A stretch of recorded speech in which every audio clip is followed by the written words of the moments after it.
55% of the calories Americans eat come from ultra-processed food. Frozen dinners with ingredient lists longer than a medieval tax record. Microwave meals engineered in laboratories by food scientists whose job is to make you eat more, not eat better. The average American spends over $300 a month feeding themselves, and more than half of that goes to products their great-grandparents would not recognize as food. Meanwhile, a medieval peasant fed an entire family on 3 ingredients per meal. Not because they were primitive, because 3 ingredients was all it took when the ingredients were real. Today, I'm going to show you 15 forgotten medieval meals, each made with 3 ingredients or fewer, that kept working families alive through winters, famines, and plagues. Meals so effective that modern nutritional science is only now confirming what peasants figured out 800 years ago with nothing but a cauldron and a fire. Number 1. Peas pottage. The meal that fed all of England. Take dried peas, water and salt. That is the entire recipe. Medieval peasants soaked dried field peas overnight, then simmered them in water over a low fire for hours until the peas broke down into a thick, creamy mass. A pinch of salt finished it. This was not a side dish. This was dinner, lunch, sometimes breakfast. English manorial records from the 13th and 14th centuries list peas as the single most consumed legume among the labouring class. And for good reason.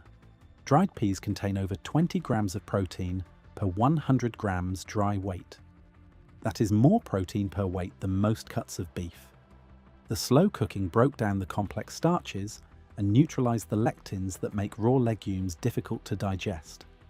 A 2019 study from the University of Bristol, led by Dr. Julie Dunn, chemically analysed medieval cooking pot fragments from the village of West Cotton in Northamptonshire. The researchers used organic residue analysis to extract food signatures from pottery shards buried for over 500 years. The residue inside those pots confirmed what historians suspected. Legume-based pottages were the foundation of the peasant diet. For your kitchen, this means a bag of dried split peas, a pot of water, and salt. Cost: about $2. Cooking time: 2 hours of simmering you can ignore. The meal that built medieval England costs less than a fast food coffee. Number 2. Bread and dripping. Walk into a medieval farmhouse after the autumn slaughter, and you would find rendered animal fat stored in crocks near the hearth.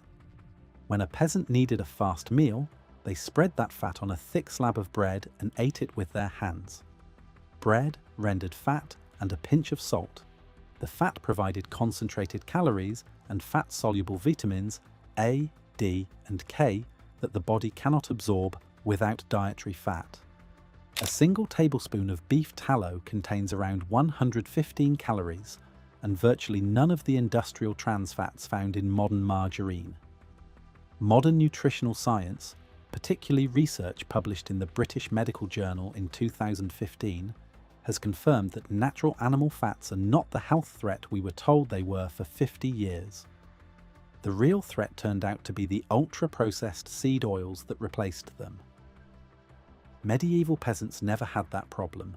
They rendered fat from the animals they raised, spread it on bread they baked, and moved on with their day. Number 3. Frumenti. The wheat porridge the entire continent relied on.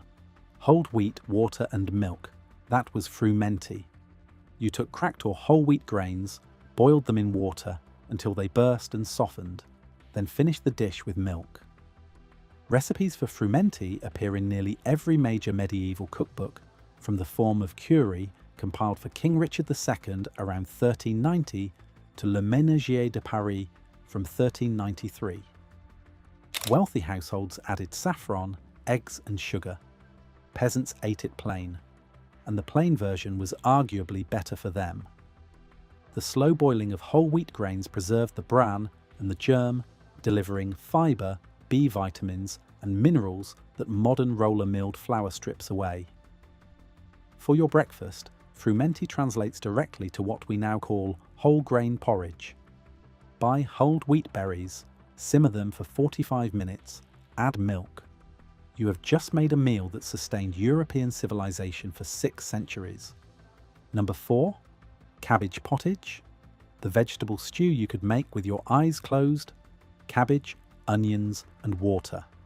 Chop the cabbage, slice the onions, throw both into a pot of water and let it simmer until soft. The formula of Curie includes a recipe for cabbage pottage almost identical to this. Cabbage was the single most common vegetable in the medieval garden because it grew in poor soil, survived frost, and stored for months in a root cellar. A single cup of cooked cabbage provides more than 50% of your daily vitamin C and is loaded with fibre, vitamin K, and anti-inflammatory compounds called glucosinolates.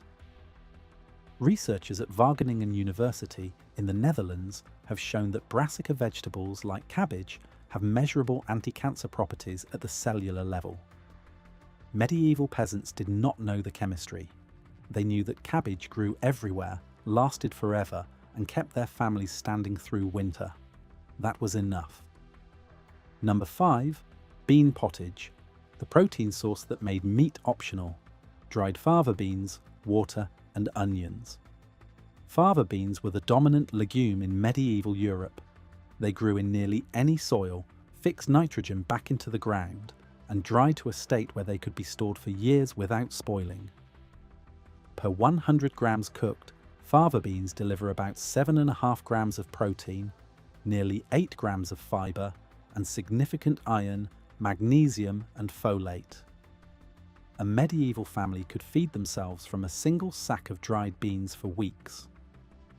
A study published in the journal Legume Science in 2022 reviewed the nutritional profile of fava beans and found them comparable to or exceeding modern soy in several amino acid categories. The peasants who relied on bean pottage as their primary protein source were not suffering. They were getting a more complete nutritional profile than most Americans get from a drive-through window. Number 6. Sops. The zero-waste comfort meal. Take stale bread, pour hot broth over it, and eat. That is sops. From the 5th century through the 15th, sops were one of the most common meals in Europe. Stale bread was never thrown away. It was soaked in whatever liquid was available, whether that was meat broth, vegetable stock, or even warmed ale. The bread softened, absorbed the nutrients and fat from the broth, and became a filling, calorie-dense meal. This was the original no-waste cooking. Every scrap of bread served a purpose. Every leftover liquid became a vehicle for nutrition. The concept was so universal that the word sop shares the same Germanic root as our modern word soup. Modern food waste in the United States runs at roughly 30 to 40% of the entire food supply, according to the USDA. That is over 130 billion pounds of food per year going to landfills. Medieval households operating on 3 ingredients could not afford to waste a crumb, and they designed meals specifically to prevent it. Number 7. Oat porridge, the breakfast that powered manual labour. Oats, water, and salt. Pour oats into a pot of boiling water, stir until thick, add salt. Medieval labourers ate this before dawn and worked in fields until sundown. Oats deliver about 13 grams of protein per 100 grams dry, along with beta-glucan fibre that modern research from the Lund University in Sweden has linked to improved cholesterol levels and long-lasting satiety. The key is that medieval oats were not instant. They were whole or steel cut, which meant slower digestion, steadier blood sugar, and energy that lasted hours instead of spiking and crashing within 45 minutes like modern processed cereal. A canister of whole oats costs under $4 and lasts a week. Your box of brand-name breakfast cereal costs $5 and lasts 3 days. The medieval peasant's breakfast was cheaper, more filling, and better for your blood sugar. The chemistry has not changed in 800 years. The markup has. Number 8. Turnip pottage, the root vegetable stew modern supermarkets forgot. Turnips, water, and onions. Turnips were one of the most important root vegetables in the medieval garden. They grew fast, survived frost, and stored for months in cool conditions. The form of curry includes a recipe for turnip pottage that calls for diced turnips parboiled and then simmered in broth with onions. 1 cup of cooked turnips provides just 34 calories, but delivers vitamin C, fibre, and potassium. For peasants, turnips were the calorie bridge between harvests. When grain was low and meat was scarce, turnips filled the gap. Modern supermarkets barely stock them anymore because turnips cannot be processed, flavoured, and resold at a 300% markup the way a potato can. Number 9. Maslin bread and cheese. 2 foods that together form a complete protein. Maslin bread, which was made from a mix of wheat and rye, plus a slab of hard cheese, plus water. That was a standard midday meal for field labourers. English manor records describe this as the ploughman's lunch, eaten in the fields during the workday. The wheat-rye combination created a more complete amino acid profile than either grain alone. Adding cheese supplied the remaining essential amino acids that grains lack, particularly lysine. Modern reconstructions of maslin bread recipes show significantly better moisture retention and mould resistance than pure wheat bread. The medieval peasant's lunch was nutritionally complete, shelf-stable, required no refrigeration, and cost almost nothing. Your sandwich from the deli counter costs $12 and was made with bread containing 25 ingredients. Number 10. Leek and barley stew. The healer's meal. Leeks, barley, and water. Medieval herbal texts consistently recommend leeks for respiratory ailments and digestive trouble. Barley was considered the most digestible grain, often given to the sick and the elderly. The combination simmered into a thick, nourishing stew that served as both food and medicine. Modern research has confirmed that leeks contain inulin, a prebiotic fibre that feeds beneficial gut bacteria. Barley's beta-glucan fibre supports immune function and lowers cholesterol. A study published in Nutrition Reviews by Oxford Academic confirmed that whole grain barley and oats produce measurable improvements in heart health markers and gut microbiota composition. Medieval peasants gave leek and barley stew to sick family members centuries before anyone understood what a prebiotic was. Number 11. Herb pottage or worties. Foraged greens, water, and salt. Medieval peasants gathered wild edible plants from fields, hedgerows, and forest edges. Nettles, dandelion greens, sorrel, wild garlic, and chickweed all went into the pot. These were boiled in water with salt to make wortes, the simplest and cheapest meal a peasant could produce. The cost was zero.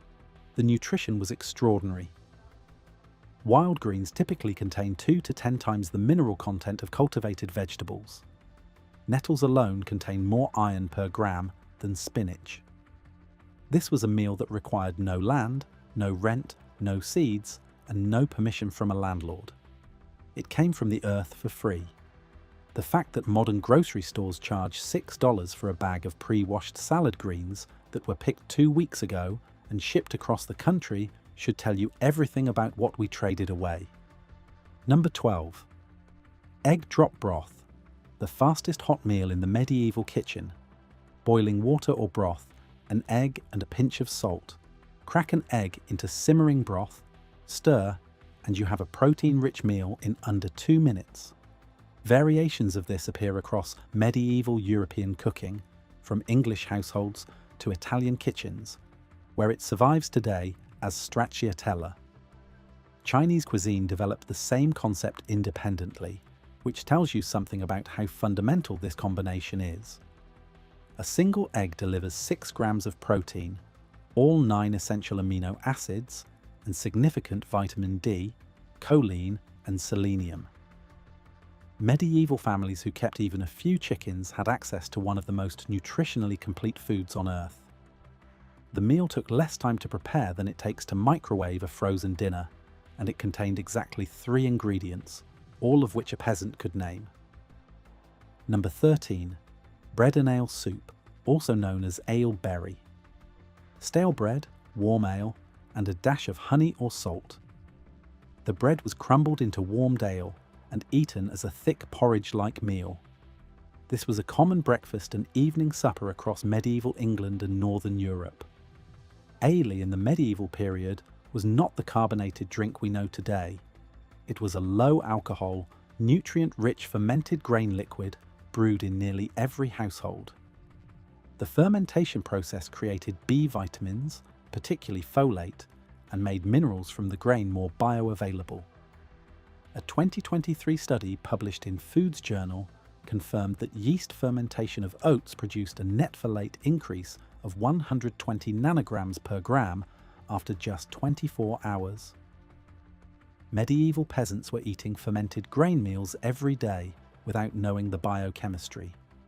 They just knew it kept them standing. Combining fermented ale with bread created a calorie-dense, easily digested meal that doubled as a probiotic delivery system. For the modern equivalent, think of it as a fermented grain bowl, centuries before the concept existed. Number 14. Rendered fat and root vegetables. Turnips or parsnips, lard or tallow, and salt. Peasants sliced root vegetables and cooked them in rendered animal fat over a low fire until soft and caramelized. The fat increased calorie density dramatically and made fat-soluble vitamins in the vegetables absorbable. This was a high-energy winter meal that could be prepared in a single pot with no special equipment. Parsnips in particular are high in potassium, fiber, and folate.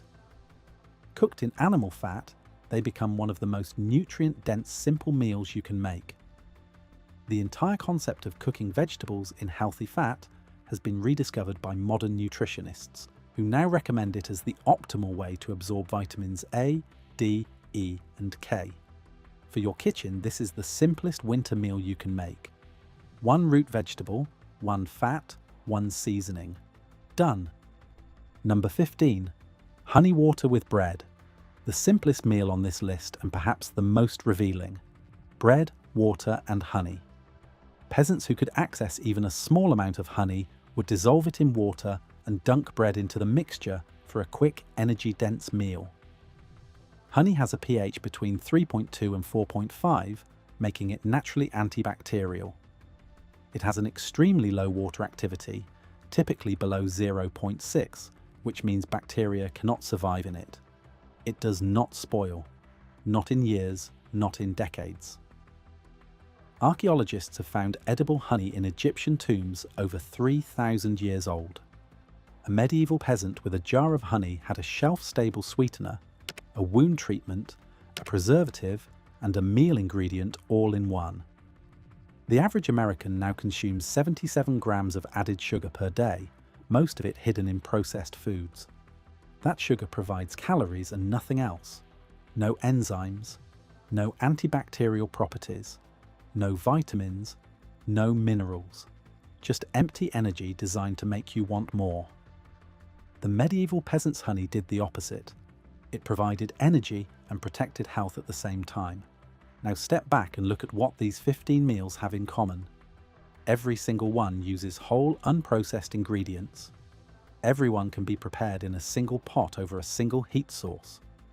Every one costs less than $2 in modern purchasing power.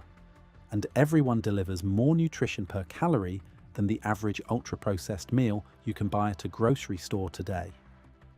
Medieval peasants did not use these meals in isolation. They rotated through them based on season, availability, and what the garden produced that week.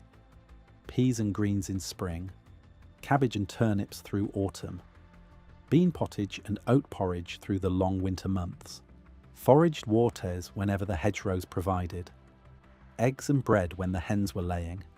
The system had built-in redundancy. If the pea crop failed, beans carried the protein load. If meat was scarce, eggs and cheese filled the gap. If grain ran low, root vegetables bridged the distance to the next harvest. No single failure could collapse the entire system. Compare that to modern dependence on a supply chain where a single disruption, a trucker shortage, a port closure, a processing plant shutdown, leaves supermarket shelves empty within days. We traded a resilient system for a fragile one. We traded meals a peasant could name for ingredient lists you need a chemistry degree to read. We traded 3-ingredient suppers cooked over a fire for frozen dinners containing 30 additives and costing 4 times as much. The real difference between a medieval peasant and a modern consumer is not access to technology, it is possession of knowledge. A medieval family knew how to turn 3 ingredients into a meal that sustained life. Most of us have forgotten how.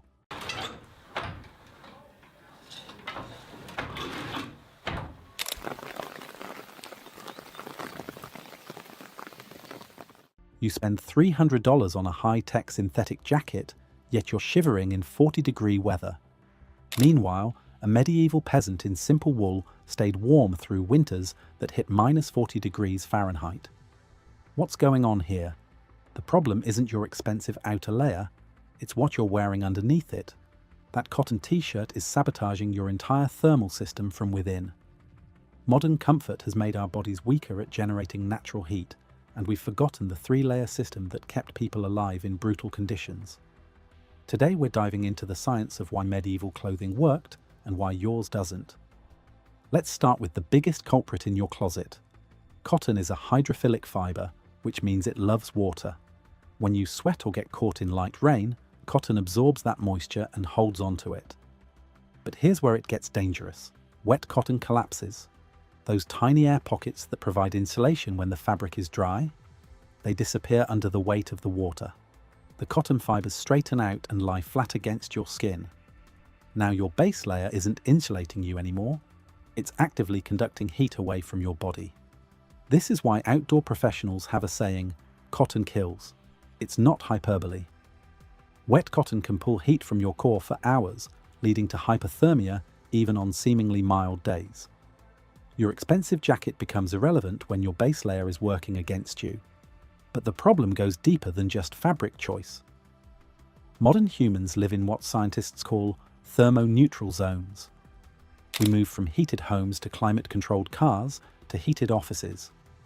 Our bodies rarely experience non-life-threatening cold stress. This constant comfort has consequences. Our natural defenses against cold have atrophied. Medieval people had faster, stronger shivering responses. Their bodies were quicker to pull blood away from hands and feet to protect vital organs. They were physiologically tougher because their environment demanded it. Think about it. A medieval person lived with the seasons. They spent hours outdoors daily. Their homes were drafty, heated only by a single central hearth. Their bodies were constantly adapting to temperature changes. They were naturally cold acclimatized. We've traded that resilience for convenience. Central heating lets us make fatal clothing choices without immediate consequences. We can wear cotton jeans and thin hoodies in winter because we're never more than a few steps from artificial warmth. There's also a psychological factor. We choose clothes based on fashion and social signaling, not survival function. This is a luxury purchased by cheap fossil fuels. When heating a poorly built house costs just a few dollars a month, thermal efficiency doesn't matter. Medieval people couldn't afford this luxury. While their clothing was also a status symbol, the primary driver in winter was survival. A peasant's heavy wool tunic and a noble's fur-lined cloak were solving the same thermal problem, just with different materials. Making a fashionable but dysfunctional choice wasn't a style statement, it was potentially lethal. Modern homes prove this disconnect. During power outages, our houses drop 1 degree per hour. Within 12 hours in severe cold, they reach dangerous temperatures. We've built thermal houses of cards that collapse the moment we stop pumping energy into them. Compare this to surviving medieval structures in Scandinavia and Russia. During multi-day blizzards at -40 degrees, these buildings maintain livable temperatures with just 1 fire per day. Some stay above freezing for over 72 hours with no fire at all. The medieval approach wasn't primitive. It was sophisticated engineering that worked with physics, not against it. They understood something we've forgotten. Your body is a heating engine, but only if you give it the right tools. That cotton t-shirt under your high-tech jacket, it's not just failing to help, it's actively sabotaging your body's thermal system. Medieval people avoided this failure completely by building their clothing around materials that worked with their physiology. They had a saying, "Only lazy and stupid freeze." This wasn't cruel, it was practical wisdom.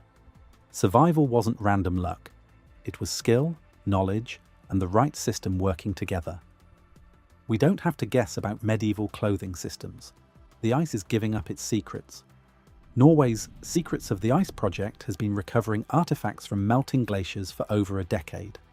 These aren't museum pieces or artistic representations. They're actual garments worn by real people who survived in conditions that would kill us today. In 2019, researchers pulled a complete woven Viking mitten from a mountain pass. It had been preserved in ice for over 1,000 years. The construction is remarkable. Dense wool yarn, tightly woven, with a complex pattern that creates multiple layers of trapped air. This wasn't casual clothing. This was survival technology. They've also recovered complete Iron Age tunics. The weave patterns show sophisticated understanding of thermal physics. Multiple yarn weights in a single garment. Tight weaves at stress points for durability. Looser weaves in body areas to maximize air trapping. Every design choice served a thermal function. But the most telling evidence comes from medieval Russia. Historical records document winters when the Baltic Sea froze solid. Ships were trapped in ice from November through April. These weren't occasional cold snaps. They were sustained, brutal conditions colder than anything we experience today. Yet people didn't just survive, they thrived. Russian chronicles describe active trade, construction, and daily life continuing through these extreme winters. The key was their clothing system.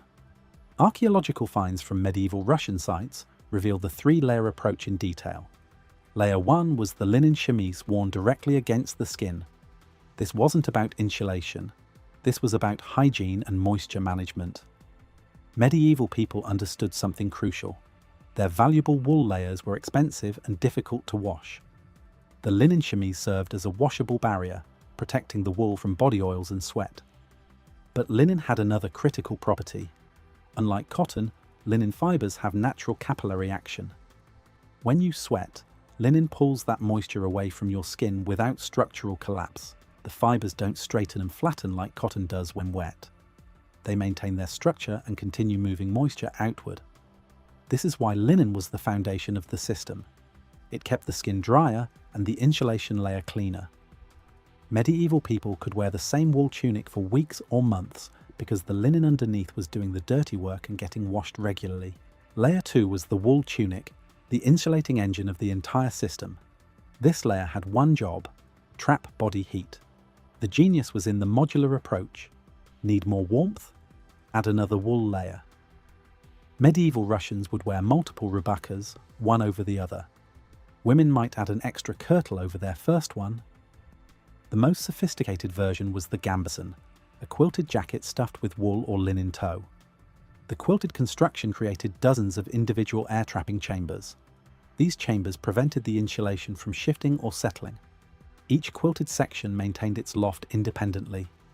If one area compressed, the others continued insulating. This quilted design also distributed body heat evenly. Instead of hot spots and cold spots, the gambeson created a uniform thermal field around the torso. Modern sleeping bag manufacturers use the same principle with baffled construction. But here's what made wool the perfect insulation material. Each wool fiber has a three-dimensional crimp structure. Under a microscope, wool looks like tiny coiled springs. These springs create millions of stable air pockets within the yarn and fabric. Air is the actual insulator, not the fiber itself. When wool gets wet, those crimped fibers don't collapse like cotton. They maintain their springy structure and continue trapping air. This is the famous wool insulates when wet property that has saved countless lives. The crimp is nature's high loft technology. Layer 3 was the weather shield. Dense wool cloaks with natural lanolin coating. Fur-lined capes for the wealthy. Leather outer garments for wind protection. This layer's job was simple. Block wind and shed precipitation before it could reach the insulation layer. Medieval hoods were particularly sophisticated. The Google and chaperone weren't just hats. They were integrated thermal systems that covered the head, neck, and shoulders. They sealed the thermal chimney at the neck where rising body heat would otherwise escape. The complete system left 0 thermal bridges. Every gap was sealed against convective heat loss. Sleeves were designed to overlap with gloves or mittens. Tunics extended below the belt line to overlap with leg coverings. Hoods integrated with shoulder coverage. Medieval people understood that a thermal system is only as strong as its weakest point. One unsealed gap could compromise the entire envelope. They treated clothing construction like military engineering because for them it was a matter of life and death. The system also breathed properly. While blocking air infiltration, it allowed moisture vapor to escape. The natural fibers created a vapor-permeable barrier. Sweat could evaporate and exit the system without allowing cold air to enter. This is why the medieval system worked in active conditions. A person could chop wood or walk long distances without overheating. The system managed moisture while maintaining insulation. Modern synthetic systems often trap vapor, creating a clammy microclimate that leads to rapid cooling when activity stops. The 3 layers work together like a sophisticated machine. The linen managed moisture and hygiene. The wool provided thermal mass and insulation. The outer shell blocked weather. Each layer enhanced the other's performance. Remove any one layer and the system's effectiveness dropped dramatically. This wasn't just clothing. It was wearable architecture designed by people who understood that thermal failure meant death. To understand why medieval clothing worked so well, we need to dive into the physics of the materials themselves. This isn't just historical curiosity, this is hard science that explains why natural fibers dominated cold weather survival for thousands of years. Let's start with wool's secret weapon, lanolin. This is the waxy substance that sheep naturally produce in their sebaceous glands. It's not actually a fat, despite being called wool fat. It's a complex mixture of sterile esters that serves as the sheep's built-in waterproofing system. Medieval people used wool that was unprocessed or only minimally processed. This means the lanolin was still coating the fibers. They were essentially wearing nature's version of Gore-Tex technology.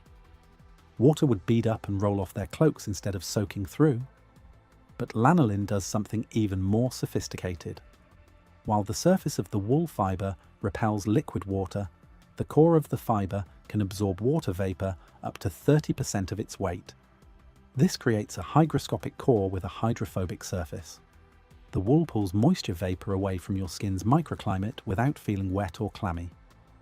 This dual-action moisture management is impossible to replicate with synthetic materials.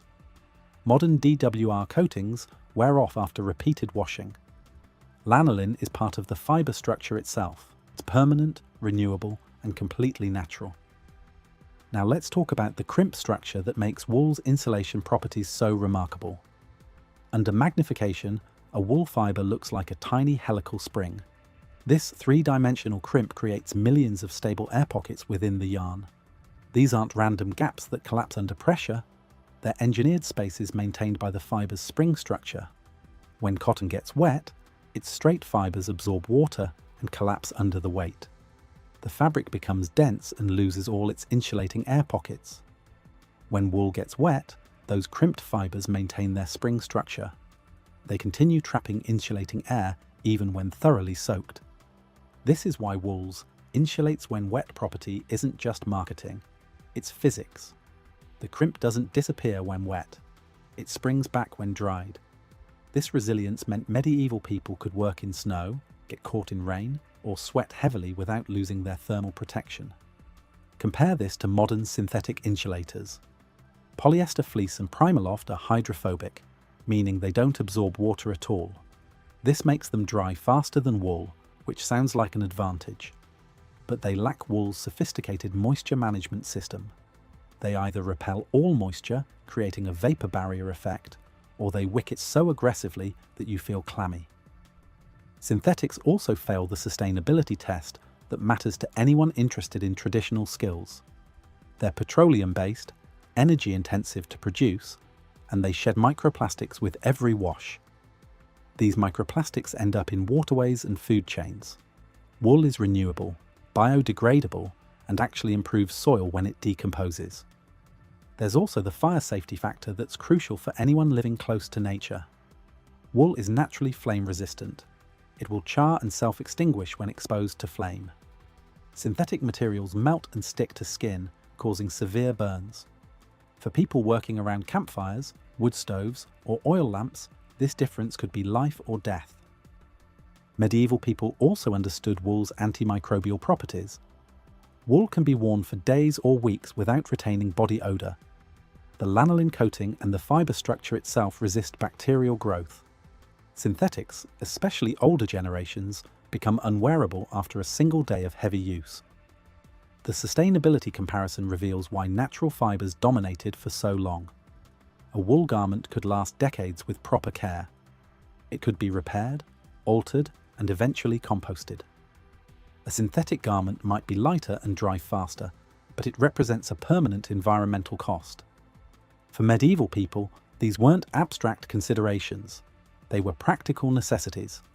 They needed materials that worked reliably in extreme conditions, could be maintained with simple tools, and didn't depend on complex supply chains. The physics of natural fibers created a perfect storm of properties: water resistance, insulation when wet, moisture management, durability, repairability, and sustainability. No single synthetic material has replicated this complete package. This is why understanding material physics matters today. We're not just studying history. We're rediscovering why certain materials dominated human survival technology for millennia. If these medieval systems were so effective, why did we abandon them? The answer lies in three converging forces that prioritized speed and profit over thermal performance. The Industrial Revolution changed everything. Suddenly, manufacturing speed became more important than product quality. Scribe-fit construction took skilled craftsmen weeks to complete a single garment. Factory-produced clothing could be made in hours using unskilled labor. Cotton became king not because it was superior, but because it was profitable. Cotton plantations using enslaved labor made this inferior fiber cheaper than quality wool processing. Mill owners could produce cotton fabric at a fraction of wool's cost. The market chose economics over physics. Then came cheap fossil fuels. In the early 1900s, coal was abundant and inexpensive. Later, oil and natural gas became even cheaper. When you could heat a poorly built house for just a few dollars a month, thermal efficiency became irrelevant. Why invest in expensive wool clothing when you could just turn up the thermostat? The post-World War II building boom accelerated this disconnect. Millions of homes were needed fast. The construction methods that became standard were optimized for initial sale price, not lifetime operating costs. Developers could maximize profit by building cheap and letting homeowners pay the ongoing energy costs. Trade schools abandoned traditional knowledge. As industrial methods replaced artisan skills, the accumulated wisdom of generations simply died out. Schools stopped teaching fiber properties, traditional construction techniques, and thermal physics. The knowledge that kept people alive for thousands of years was discarded as obsolete. Marketing campaigns convinced consumers that synthetic high-tech materials surpassed natural alternatives in every metric. Better living through chemistry became the motto. Natural materials were portrayed as primitive, uncomfortable, and outdated. Synthetic became synonymous with progress. This knowledge didn't disappear everywhere. In rural Alaska, parts of Scandinavia, and remote regions of Russia, people still live in structures built using these traditional methods. They burn a fraction of the fuel their neighbors consume. They stay comfortable when power goes out. They maintain the knowledge the rest of us discarded. The irony is stark. The average American home uses about 90 million BTUs for heating yearly. We appear to have advanced, but we've actually regressed in thermal efficiency. Modern homes seem cheaper to build, but over a lifetime they're far more expensive to operate. A stick frame home in a cold climate might cost $3,000 to $5,000 yearly in heating bills. Over 30 years, that's $90,000 to $150,000. A well-built structure using traditional principles costs more upfront, but operates at a fraction of those costs. The skills required for traditional construction exist in only a handful of practitioners. When the last generation that knew these methods dies, the knowledge dies with them. We're witnessing the extinction of survival wisdom that took millennia to develop. The medieval system used 15 million BTUs yearly, while modern approaches consume 90 million. The difference isn't just efficiency, it's understanding physics instead of fighting it. Look for 100% wool-based layers and avoid cotton completely in cold conditions. Build your thermal system using natural fibers that work with your body's heat generation, not against it. The knowledge still exists. We just have to choose to use it. 6 foods, 3 drinks, no meat. That was the entire diet of the most dominant fighting force in human history, and he outperformed every modern soldier alive by every measurable endurance standard. The Roman legionary marched 20 miles a day carrying 60 pounds of gear, then dug a trench, built a wall, cooked dinner, and did it again tomorrow. He did this for 30 years. On a grocery list so simple a modern nutritionist would call it starvation. It was not starvation. It was an engineering system, and every ingredient is still sitting on your grocery store shelf right now. Here are the 6 foods and 3 drinks that built the Roman military machine, and why the modern MRE replaced them with something 5 times worse. The first food is pulse. Say it out loud and you can hear the word pulse inside it, because pulse is the original root of every grain-based peasant dish that ever came out of the Mediterranean. In Latin, it literally meant a cooked grain mash, and for the Roman soldier, it was the central calorie engine of his entire day.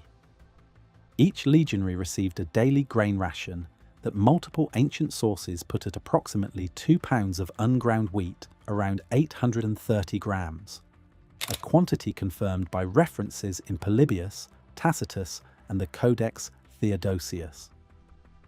When the soldier was in his marching camp and had access to a millstone, he would grind that wheat himself, mix it with water, salt, a splash of olive oil, and sometimes a handful of legumes, and boil it in a bronze pot over a wood fire until it thickened into a hot savoury porridge. That was breakfast. That was dinner.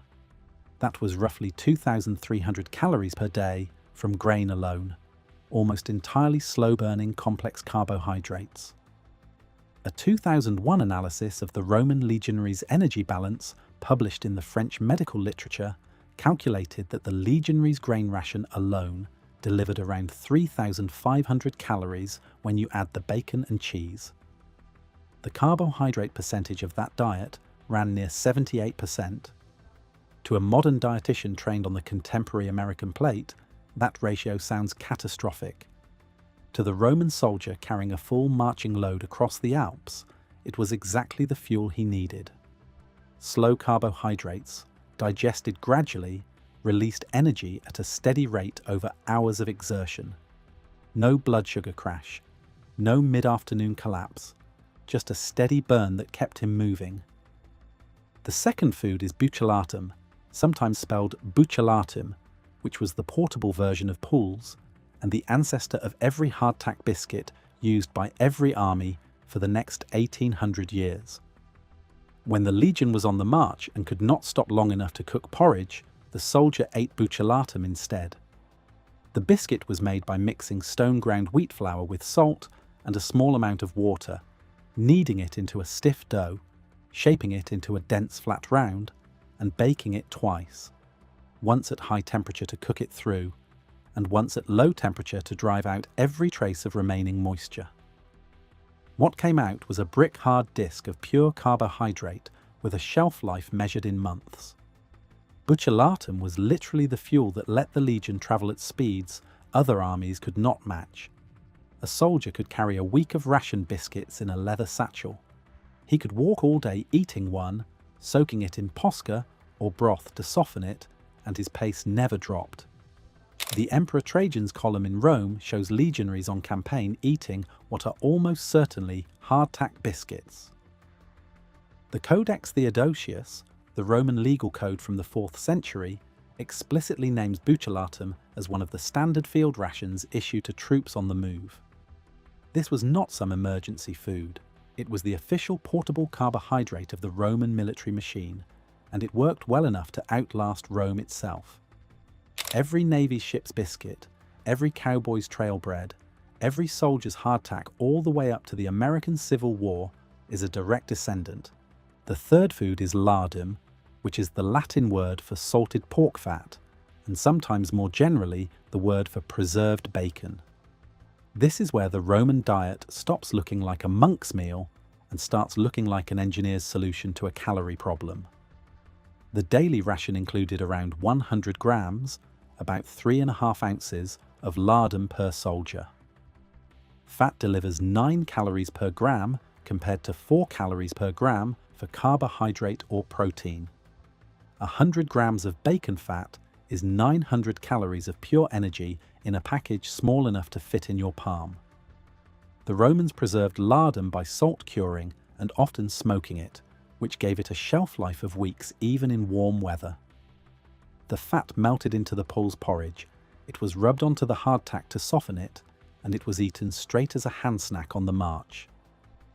The Emperor Hadrian, who famously insisted on living like a common legionary during his tours of the frontier, reportedly told his officers that his favourite field meal was larido, casseo, et posca, bacon fat, cheese, and sour wine.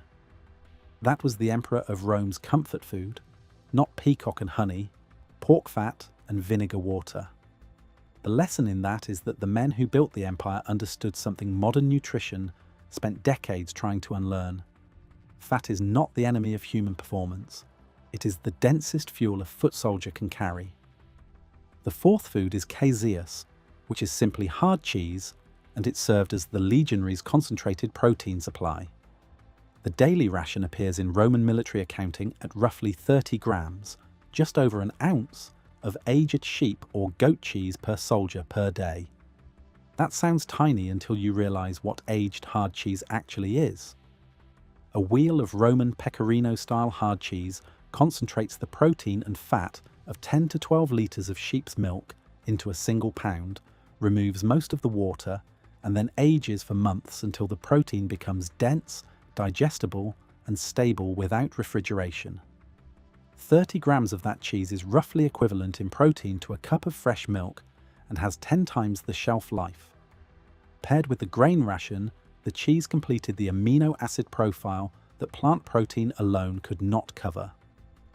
A legionary eating the full ration was getting approximately 100 to 120 grams of protein per day, a figure that would make a modern gym bodybuilder nod in approval, achieved without a single protein powder, supplement, or factory-raised animal.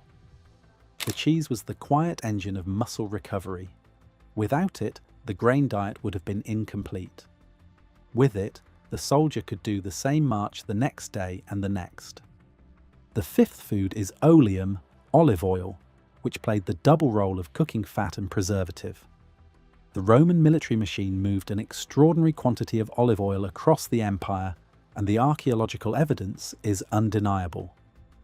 Monte Testaccio, a hill in Rome more than 120 feet, 36 meters high, is made entirely of broken amphorae, the ceramic shipping containers the Romans used to transport oil from Spain. Estimates by archaeologists like José María Blasquez place the total oil that passed through that hill at around 55 million amphorae over roughly 250 years, which works out to somewhere in the range of 6 billion litres of olive oil. A fraction of that went directly to legion supply depots. The soldier used it to fry his pools, to soften hardtack, to dress raw vegetables when he could forage them, to treat wounds and condition leather, and to preserve cheese and salt fish. The antioxidant profile of fresh olive oil, high in polyphenols and monounsaturated fats, gave the Roman diet a protective quality that modern nutritionists are still busy rediscovering as the so-called Mediterranean diet. The legionary was eating the Mediterranean diet before the marketing term existed. He was just doing it under duress, on schedule, for the rest of his adult life. The sixth food is garum, and this is the one that shocks modern viewers the most when they first hear about it. Garum was a fermented fish sauce produced across the Roman world by packing layers of small fish, fish guts, and sea salt into open vats and letting them sit in the sun for weeks until enzymatic fermentation converted the whole mass into a thin, brown, intensely savoury liquid. That liquid is functionally identical to modern Southeast Asian fish sauces like Thai Nam Pla or Vietnamese Nuoc Mam. The Romans used it as their primary umami and salt flavouring on almost every meal. It was cheap, portable, shelf-stable for months, and packed with the amino acid glutamate, which triggers the same satiety signal in the brain as eating protein. A few spoonfuls of garum turned bland grain porridge into a meal the soldier would actually look forward to. It also provided sodium, critical for a soldier sweating through a marching day, in a digestible form that did not sit in his stomach like a brick of mineral. Garum factories have been excavated in Spain, North Africa, and the Black Sea, some of them industrial in scale, producing the sauce by the thousands of gallons to supply the legions. This was not an oddity. This was the condiment of the empire. And now the three drinks, because the Roman soldier did not drink plain water on campaign if he could avoid it, and the reason why is the most practical part of this entire investigation. The first and most important was posca, a mixture of water and cheap vinegar flavoured with whatever herbs were available. The soldier carried a small clay flask of it on his belt. Posca was slightly acidic, which killed most of the bacteria in the water he mixed it into, protecting him from the waterborne illnesses that killed more soldiers in every war until the 20th century than combat ever did. The acidity also suppressed the thirst response enough to stretch his water supply across a long march. The second drink was vinum, ordinary diluted wine, usually mixed with water at a ratio of 1 part wine to 2 or 3 parts water. The alcohol was low enough to avoid intoxication, but high enough to provide further antibacterial protection and a small dose of the phenolic compounds in grape skins. The third drink was acetum, the strongest sour wine, almost vinegar, reserved for cold weather or for moments of high exertion when the soldier needed a quick flavour jolt. Together, the three drinks formed a complete hydration system that killed pathogens, conserved water, and stretched the mental stamina of men who might not see fresh water for days. When you put all 6 foods and 3 drinks together, you are not looking at a list of items. You are looking at an integrated field nutrition system that delivered roughly 3,500 calories of high-quality fuel per day in a package that weighed under 4 pounds, about 1.8 kilograms, required no refrigeration, stayed edible for weeks, and could be cooked over any fire with nothing more than a bronze pot and a bone spoon. The modern MRE pouch system delivers around 1,250 calories per meal, weighs about 1.5 pounds, requires a flameless heater pack, comes wrapped in non-biodegradable plastic, and dumps around 11,000 milligrams of sodium into the soldier's bloodstream every day. Over a 30-day campaign, the modern system generates roughly 90 pounds of packaging waste per soldier.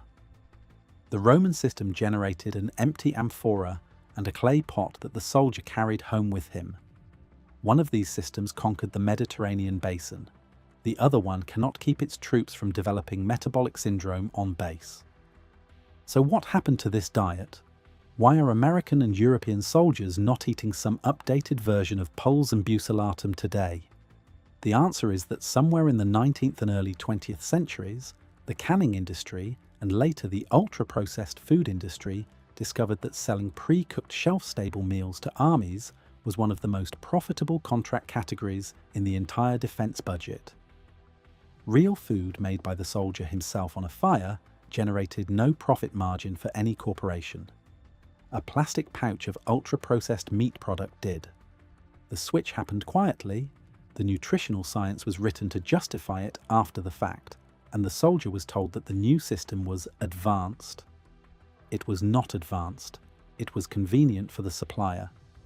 The Legion had gotten along perfectly well for 7 centuries eating grain it cooked itself.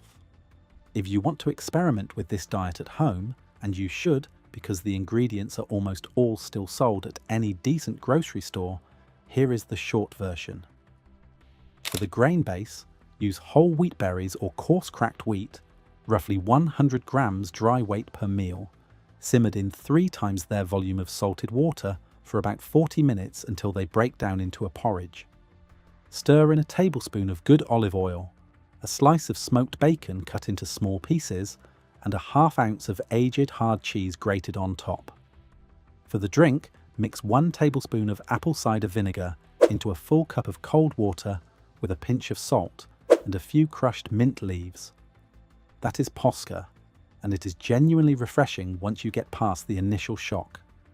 For the portable version on a hike or long work day, make your own hardtack by combining 3 cups of whole wheat flour with 1 teaspoon of salt and enough water to form a stiff dough, rolling it out flat, cutting it into 3-inch squares, baking at 350 degrees Fahrenheit, 177 degrees Celsius for 30 minutes, then reducing heat to 225 degrees Fahrenheit, 107 degrees Celsius for another 2 hours to drive out moisture.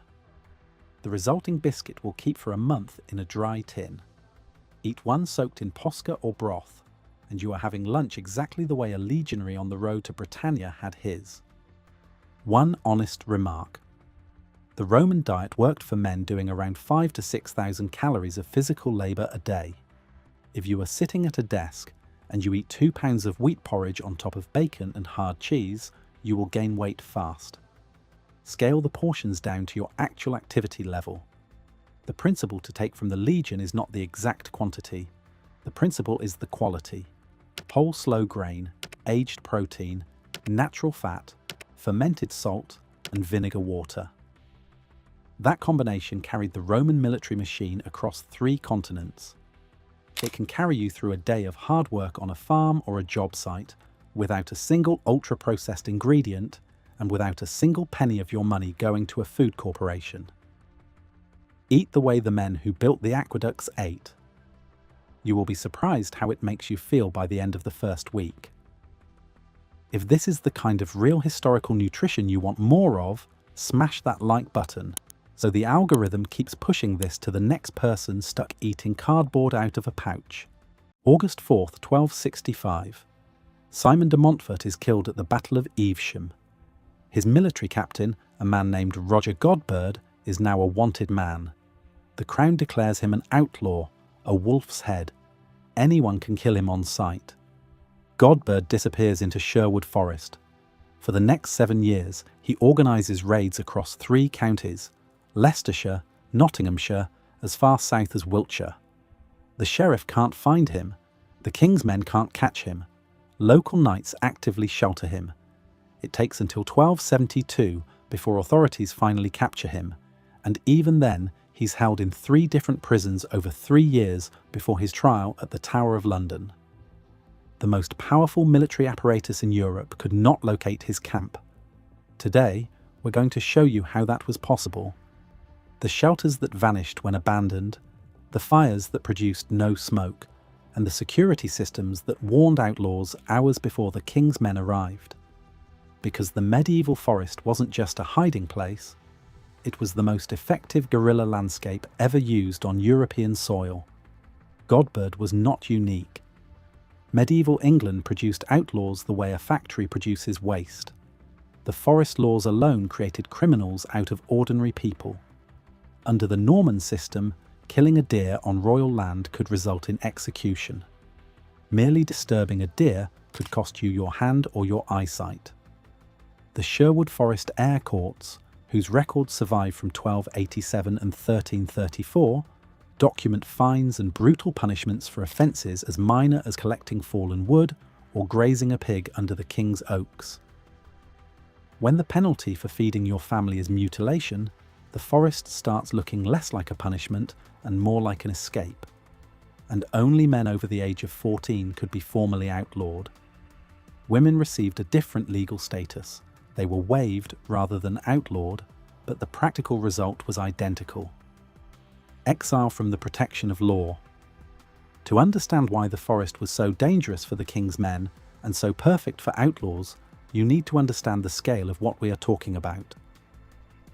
In the 1200s, Sherwood Forest alone covered roughly 100,000 acres. That was a fifth of the entire county of Nottinghamshire, and Sherwood was just one of dozens of royal forests. At the peak of forest law enforcement in the 13th century, an estimated 1/4 of all the land in England fell under royal forest jurisdiction. Some historians put the figure even higher for southern England, closer to 1/3. These were not parks or gardens. Large sections were dense woodland, heathland, and bog, broken by scattered settlements and threaded with unpaved tracks that turned to mud in autumn and became impassable in winter. The northern section of Sherwood, known as the High Forest, was the most remote and least settled part of the entire region. Archaeological surveys have confirmed that this area had minimal permanent habitation during the medieval period. Charcoal burners and woodsmen passed through seasonally, but no villages, no manors, no churches. For an outlaw band looking for a base of operations, it was perfect. Miles of unbroken woodland where a mounted patrol could ride for hours without seeing another human being. Now let's talk about what these camps actually looked like, because they were not crude holes in the ground. Medieval forest dwellers, and this includes not just outlaws but charcoal burners, hermits, and itinerant woodsmen, used construction techniques that had been refined over centuries of woodland living. The primary shelter was what we now call a bender tent, a structure rooted in Celtic tradition that goes back well before the medieval period. The construction was simple but effective. You cut a dozen hazel rods, each about 8 to 10 feet long, and push them into the ground in a circle or oval roughly 10 feet across. You bent the tops inward and lashed them together to create an arched dome frame. Over this frame, you layered whatever the forest provided. In summer, that meant bracken, fern, and leafy branches. In winter, it meant thicker layers of dead leaves, moss, and bark stripped from fallen trees. A well-built bender with 2 to 3 feet of debris layered over the frame was waterproof, windproof, and nearly invisible from more than 30 feet away. The genius was in the material selection. Hazel grows straight and flexible, which is why medieval builders preferred it for wattle fencing and hurdle construction across England. When bent into an arch, it holds its shape under load. And because hazel coppice was one of the most common woodland management practices in medieval England, there was an endless supply of straight rods in every managed forest. An experienced woodsman could cut the poles, bend the frame, and have a weatherproof shelter standing in under 3 hours. When the band needed to move, they stripped the covering, left the frame to rot back into the undergrowth, and rebuilt at the next location. Within a few weeks, the abandoned frame was indistinguishable from natural deadfall. This is why archaeologists have found almost no physical evidence of outlaw camps. The shelters were designed to disappear. They used no nails, no cut stone, no fired materials. Everything came from the forest and returned to it. The ethnoarchaeological record confirms this pattern. A 2024 study published in Ethnoarchaeology documented the temporary dwellings of charcoal burners and found that these structures left virtually no detectable traces, even with modern survey equipment. The shelters were, by design, archaeologically invisible. But shelter was only part of the equation. The real challenge was fire. A medieval forest outlaw needed fire to cook, to stay warm through English winters that regularly dropped below freezing, and to preserve meat. But fire produces smoke, and smoke rising above a forest canopy is visible for miles. This was the single greatest threat to a hidden camp, and medieval outlaws solved it using a technique that every modern survival instructor still teaches today. They dug their fires below ground level. You excavate a pit roughly 12 inches deep and 12 inches across. Then you dig a second angled tunnel that connects to the base of the fire pit from about 18 inches away. When you light the fire in the main pit, the tunnel feeds oxygen directly to the base of the flames from below. The fire burns hotter than a surface fire because the airflow is concentrated. A hotter fire means more complete combustion, and more complete combustion means drastically less smoke. What little smoke does escape rises through the pit and disperses into the surrounding tree canopy before it can form a visible column above the tree line. From ground level, you could walk within 50 feet of an underground fire pit and never see a flame. From a hilltop a mile away, you would see nothing at all. The technique works because of basic physics. Smoke is produced by incomplete combustion, particles of fuel that get hot enough to rise but not hot enough to burn completely. By forcing air directly into the base of the fire, you raise the combustion temperature and burn those particles before they become visible smoke. Medieval forest dwellers did not understand the chemistry, but they understood the result. Build your fire below ground, feed it air from a tunnel, and the king's scouts would ride straight past your camp without knowing it was there. Medieval outlaws also used dry hardwoods, oak and ash, rather than green wood or softwoods like pine. Green wood contains moisture that creates steam and visible white smoke. Resinous softwoods produce thick, dark smoke from burning sap. Seasoned hardwood burns cleaner because its moisture content is below 20% and it contains no volatile resins. Outlaws gathered deadfall that had dried on the forest floor, often for months. They broke it into small pieces to ensure rapid, complete combustion. The fire burned hot, fast, and nearly invisible. And because the pit contained the flames entirely below ground, there was no visible light after dark either. A patrol walking through the forest at night would see nothing. No flickering glow, no orange light reflecting off tree trunks. The fire was literally buried. Location selection was equally calculated. Medieval outlaw bands chose campsites the way a military commander chooses defensive terrain. They wanted higher ground, not hilltops, which are exposed, but elevated positions on slopes where they could observe approaching movement through the trees below. They wanted water within a short walk, but not directly beside it, because streams and rivers were natural travel corridors that patrols would follow. And they wanted dense undergrowth between their camp and the nearest road or track, because underbrush that a man on foot could push through became an impenetrable wall for a man on horseback. A mounted patrol in full mail could not force a warhorse through a thicket of holly, hawthorn, and blackthorn. And medieval forests were full of exactly that. The English crown understood this problem. In 1285, King Edward I passed the Statute of Winchester, one of the most revealing pieces of legislation in medieval English history. Among its provisions, the statute ordered that highways leading from one market town to another shall be enlarged so that there be neither ditch, underwood, nor bush, whereby a man may lurk to do hurt, within 200 feet on one side and 200 feet on the other side of the road.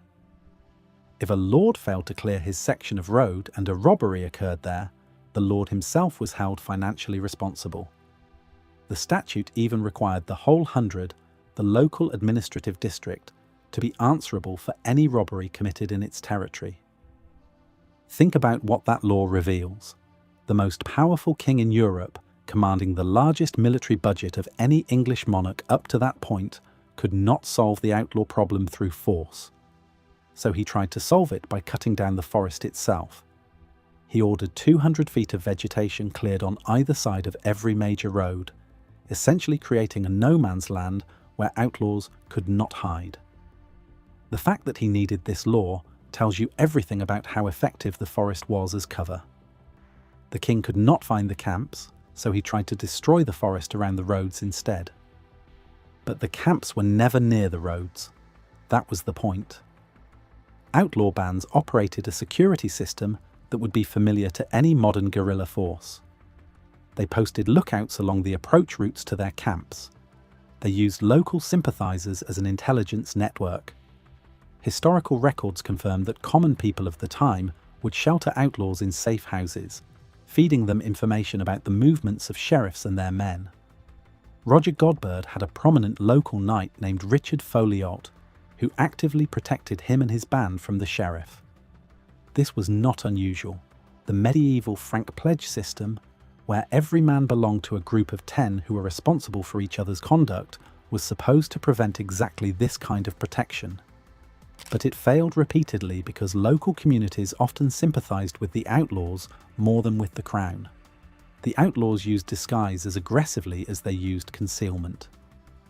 Eustace the monk, one of the most documented outlaws of the early 13th century, disguised himself as a charcoal burner, a potter, and even a woman to move undetected through the countryside and gather intelligence. Fulk Fitzwarin, a nobleman who spent 3 years as an outlaw in the forests after King John seized his lands, reportedly lured the king himself into an ambush in Bradeen Forest by using deception. These were not desperate men hiding in holes. They were organised, mobile, and tactically sophisticated.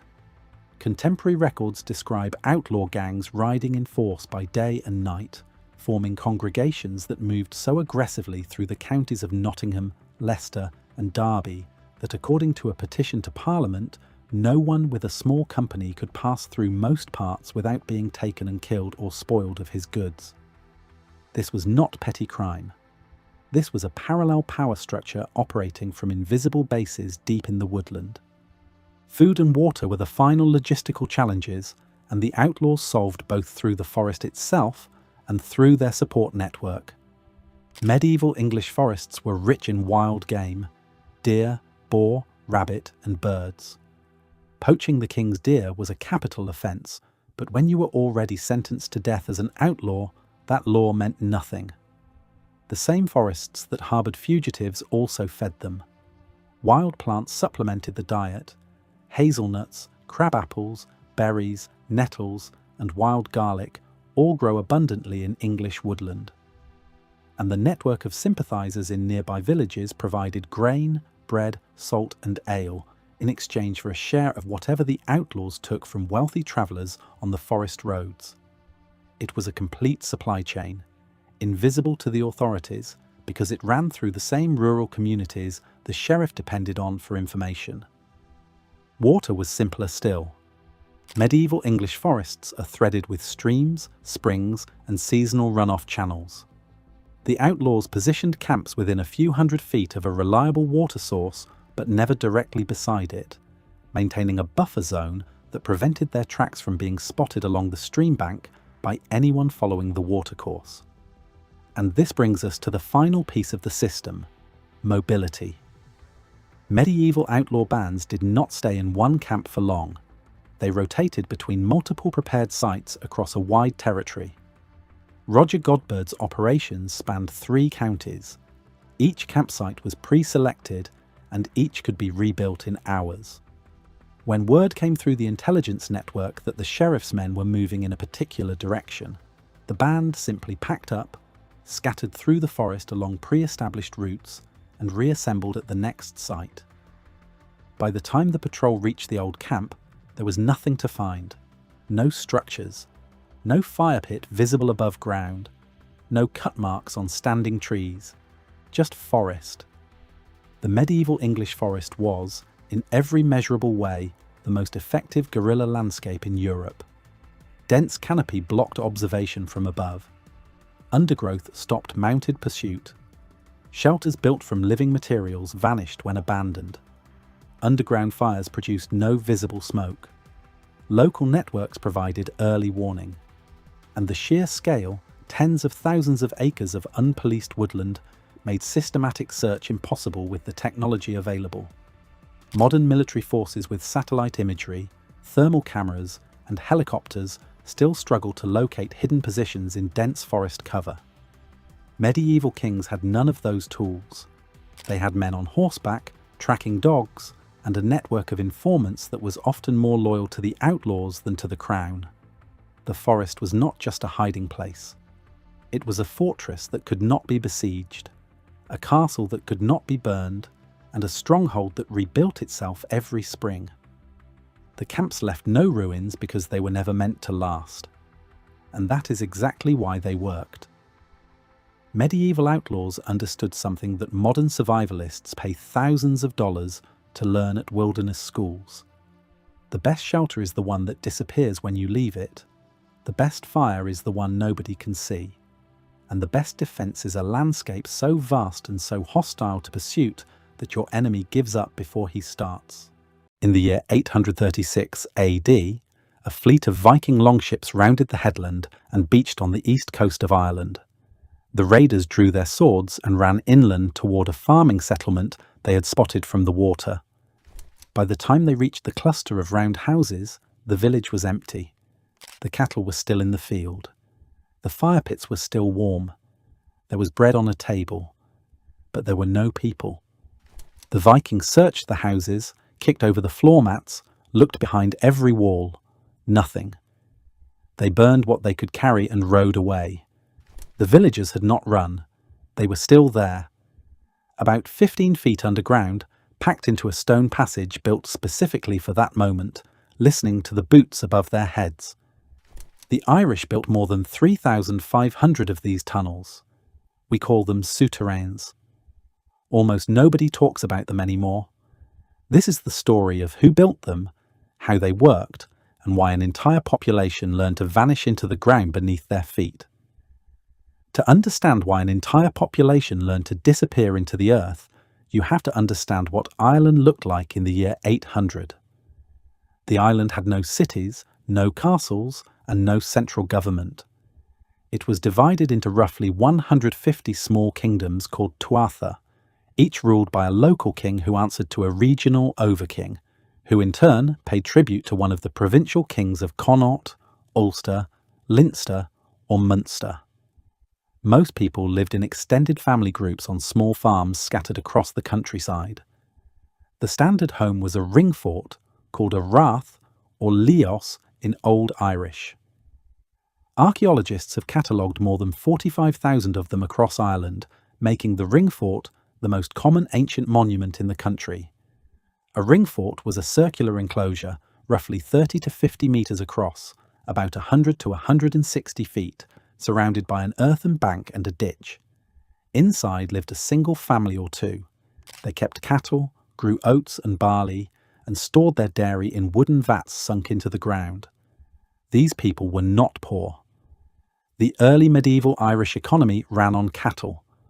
A wealthy farmer might own 40 or 50 head, kept communally with neighbours for grazing. Their churches were stone. Their craftsmen worked gold. The monasteries at Clonmacnoise, Glendalough, and Iona produced manuscripts that scholars across Europe travelled to study. But the Irish had one major weakness. They had no army. There was no professional military. Each tuath fielded its own warriors, usually a few dozen men, when called by their king. There were no watchtowers along the coast. There was no navy. The country had been at peace internally for centuries, give or take a few cattle raids between neighbours.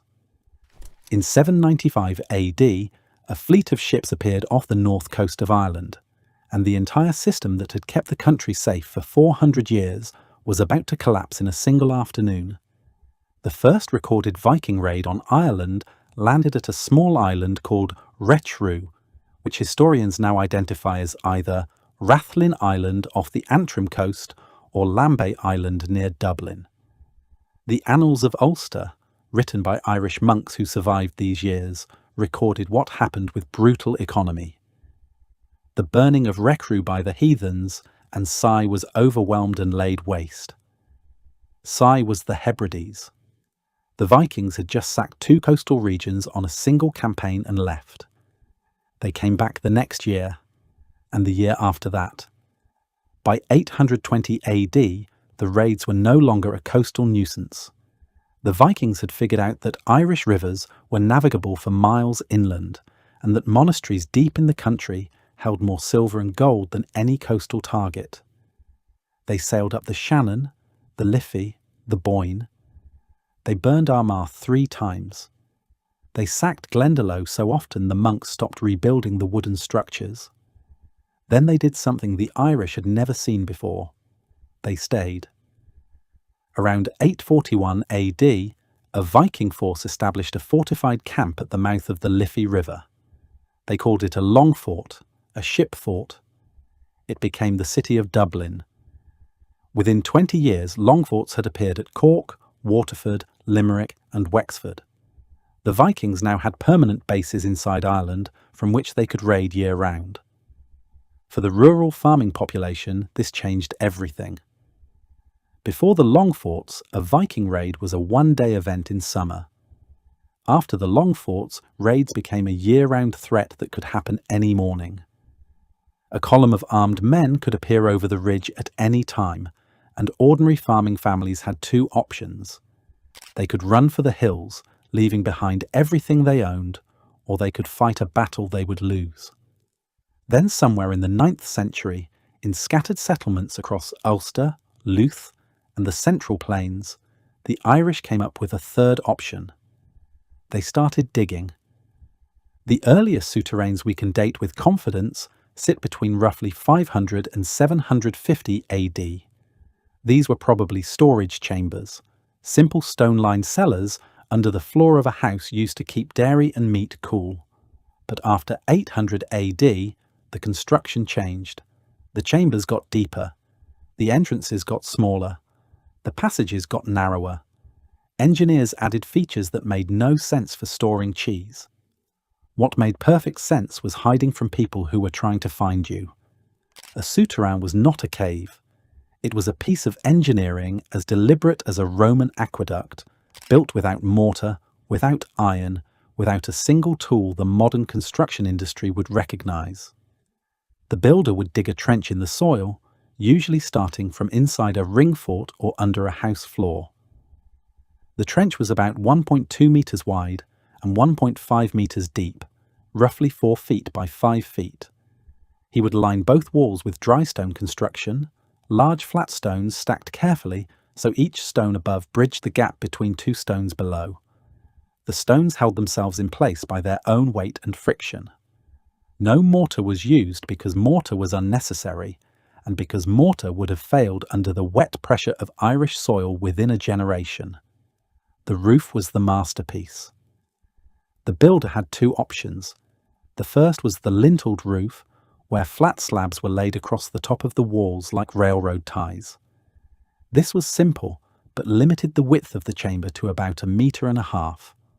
The second was the corbelled roof, where each course of stones jutted inward slightly farther than the one below it, until the two walls met at the top in a peaked or rounded ceiling. A corbelled chamber could be 3 meters wide, roughly 10 feet, and stable for 1,000 years. Some still are. Once the structure was built, the trench was backfilled with soil. The grass grew back over the top. Within a season, you could walk over a 30-meter souterrain, about 100 feet long, and have no idea it was there. The entrance was the key. A souterrain's entrance was usually a hole in the floor of a house or a hidden hatch in the wall of a ring fort. Once you dropped down, the passage was rarely more than 1 meter high, sometimes as low as 60 centimeters, about 2 feet. You crawled. Then the engineering got serious. About halfway down a typical passage, the builder installed a feature called a creep. The passage would suddenly narrow to a hole barely wider than a man's shoulders. To get through, you had to lie flat on your stomach and squirm forward, your arms extended in front of you. You could not carry a sword through a creep. You could not crawl through a creep wearing chainmail. And the moment your head and shoulders cleared the far side, the people on the other side could simply hit you with anything they liked while you lay pinned, half in and half out, unable to defend yourself. This was not the only trap. A well-built souterrain had 3 or 4 chambers connected by passages of varying difficulty. The first chamber was the closest to the entrance, often used for routine storage of dairy and grain. The constant temperature inside, between 8 and 10 degrees Celsius year-round, or about 46 to 50 degrees Fahrenheit, kept butter solid in summer and milk from freezing in winter. But beyond the first chamber, the design changed. The next passage might dip suddenly into a sump, a section dropped below the main floor level that filled with groundwater after rain. Anyone trying to follow you in had to wade through cold water in the dark. Then came another creep. Then maybe a side passage that branched off and ended in a dead end, useful for confusing pursuers. Some souterrains had what archaeologists call a guard chamber, a small alcove built next to a creep where a defender could wait with a club or a knife and ambush anyone who came through. The deepest chambers were almost always at the far end, behind every obstacle.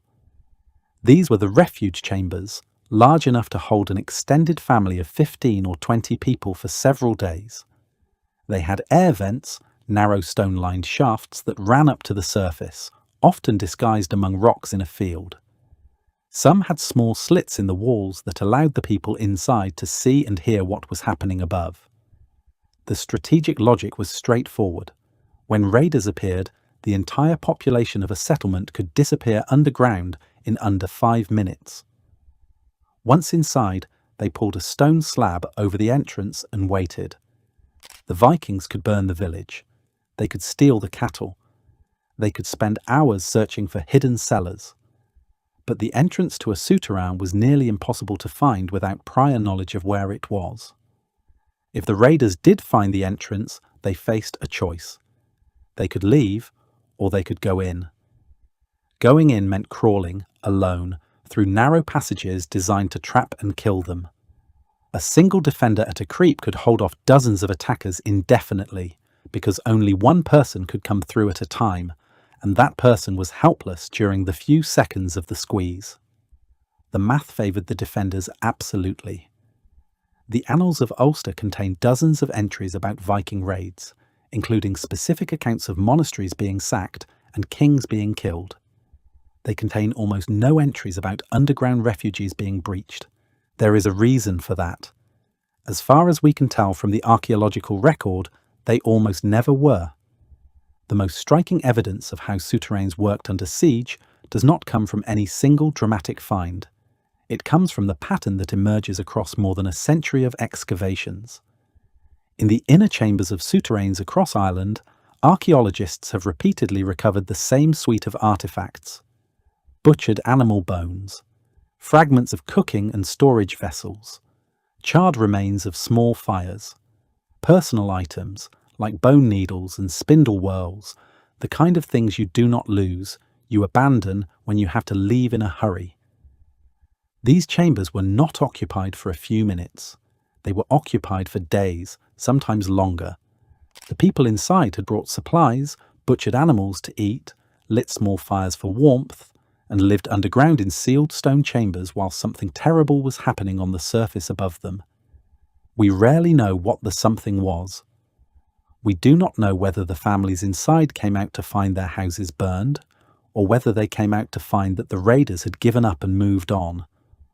But we know they survived, because someone resealed the entrance behind them, and many of those entrances stayed sealed for the next 1,000 years.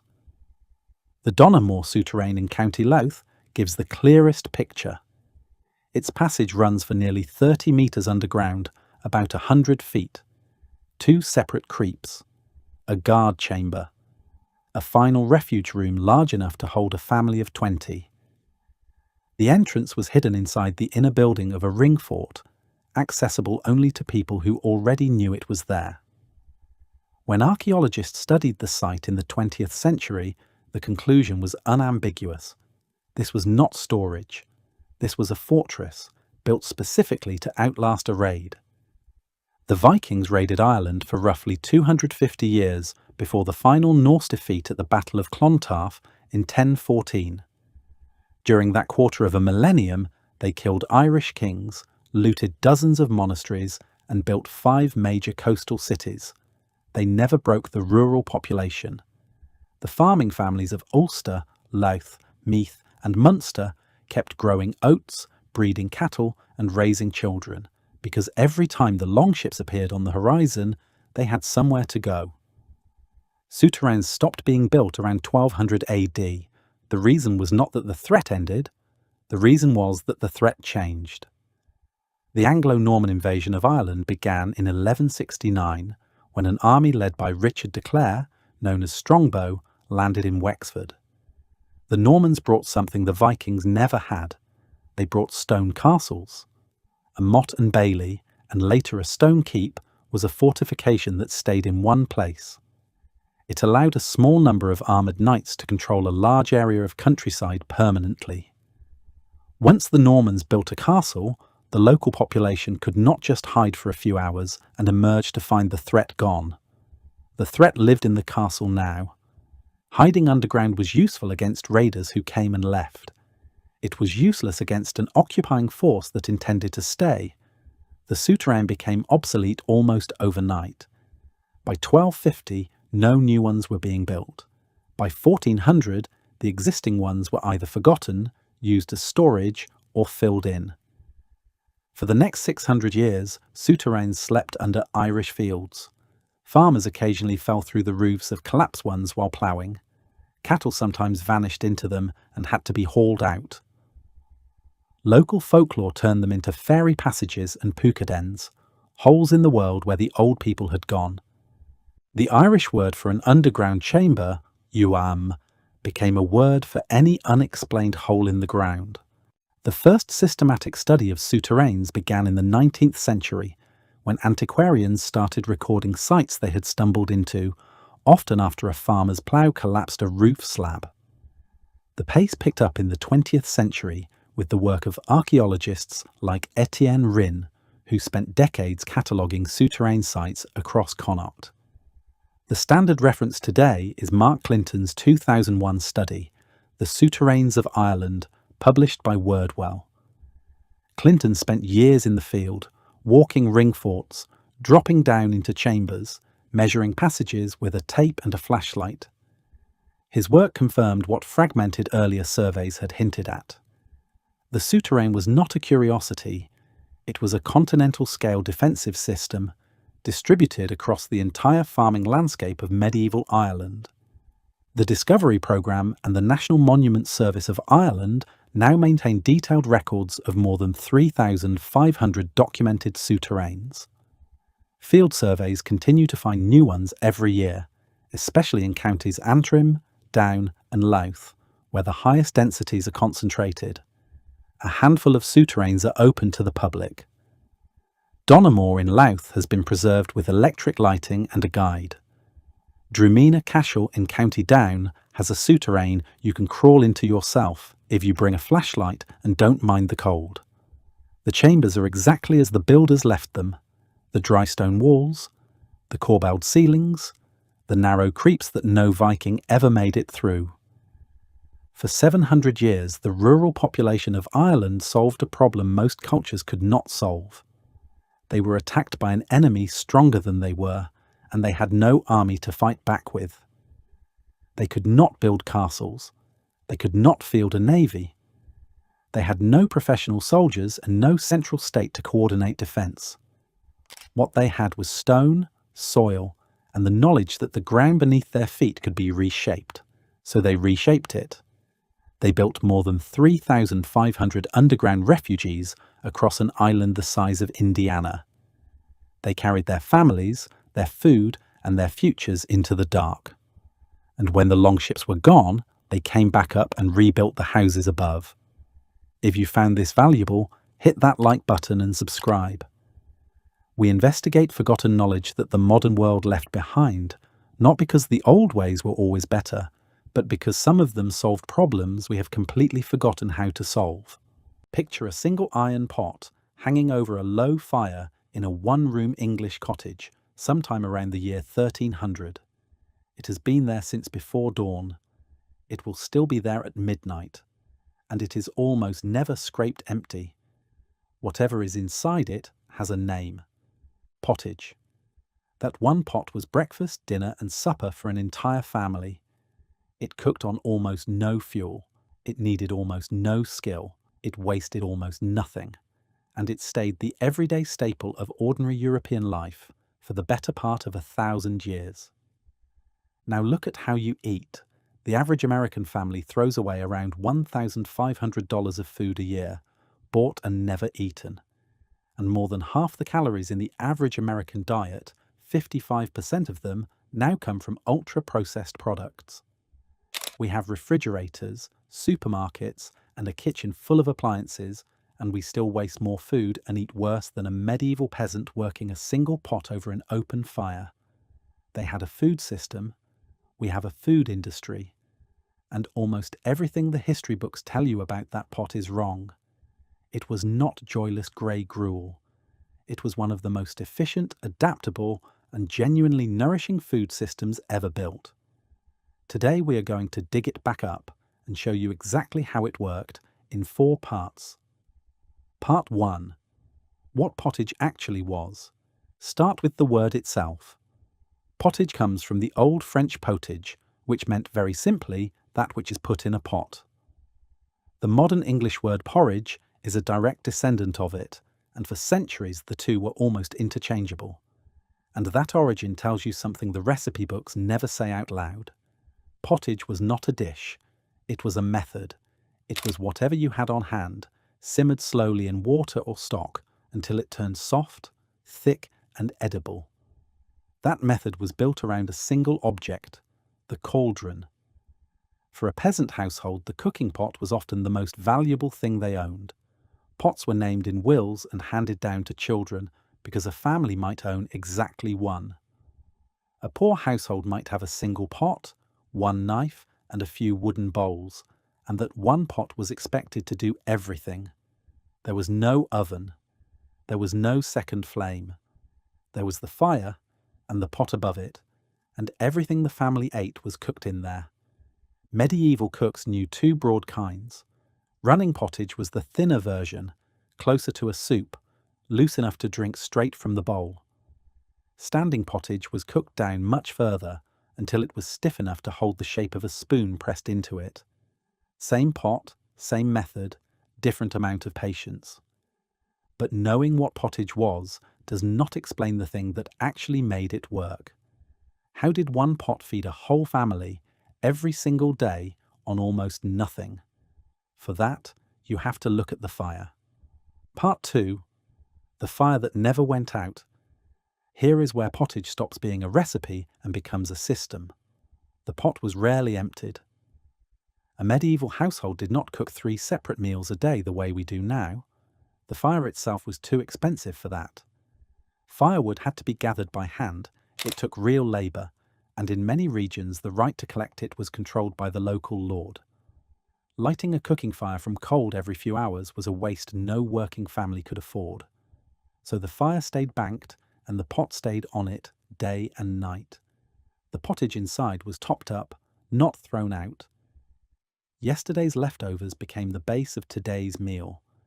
A few handfuls of grain, some vegetables from the garden, more water, and the pot simply continued. There is an old English nursery rhyme almost everyone has heard without ever thinking about what it actually describes.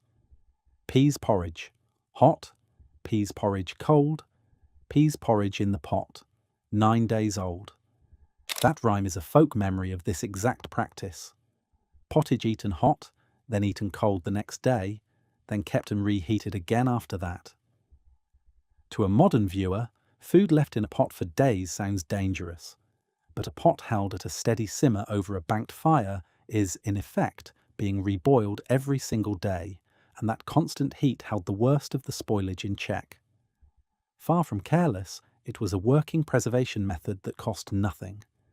This is the real genius of pottage. One pot fed a household with almost no waste and almost no effort. It cooked itself while the family worked the fields. It did not need watching. A young child could tend it. The whole system ran on the 2 things a peasant family had least of, fuel and time, and it spent almost none of either. It is worth holding that next to your own kitchen. By most estimates, somewhere between 30 and 40% of all the food in America is thrown away, much of it still perfectly edible. The medieval cottage, with 1 pot and 1 fire, threw away close to nothing, because it could not afford to. That was not virtue, it was design. And the next part of that design was what actually went into the pot. Part 3. What went inside? The foundation was almost always grain or legumes, and usually both. In England that meant oats, barley and rye, alongside dried peas and beans. Wheat was the expensive grain, the bread grain, and most peasants ate very little of it. But oats and barley grew willingly in poor soil and cold weather, where wheat would fail, and dried peas and beans stored for months and dropped into the pot whenever they were needed. Peas pottage, dried peas cooked down into a thick, dense paste, was so universal that its name became shorthand for plain, humble, everyday food. On top of the grain went the vegetables, And here the medieval household used a word we have almost entirely lost. They were called worts, or pot herbs. Cabbage, leeks, onions, garlic, kale, and whatever leafy greens the season offered. Most cottages kept a small garden for exactly this. In Old English, that plot was sometimes called a leek tun, literally a leek enclosure, because leeks and onions were the hardiest, most dependable things in it. The garden fed the pot fed the family, a closed local loop running a few steps from the cottage door. Meat was the luxury layer, and for most families not a daily event. The peasant's animal was the pig, and a small piece of salted bacon could be dropped into the pot to give the whole thing fat, salt and savoury depth without anyone eating a real portion of meat. A single piece of bacon could season a pot for most of a week. Herbs went in freely, and medieval cooks treated their pot herbs as quietly medicinal, food and remedy at the same time. And the recipe was never truly fixed because the seasons would not permit it. Spring leaned on the first young greens, summer on fresh vegetables, autumn on the full harvest, winter on stored grain and dried peas. The method never changed. What you put into it changed with the turning of the calendar. There was even a sweeter member of the family, called frumenti, whole wheat simmered slowly in milk, eaten at every level of society and served beside meat at feasts. Pottage was less a single food than an entire category, and that flexibility is a large part of why it never went out of use. So the pot was cheap, efficient, and endlessly flexible. But cheap and flexible is not the same as good for you. Was pottage actually keeping anyone healthy, or just keeping them full? Part 4. Why it kept you alive. This is the part the gruel myth gets most badly wrong. Pottage was not starvation food.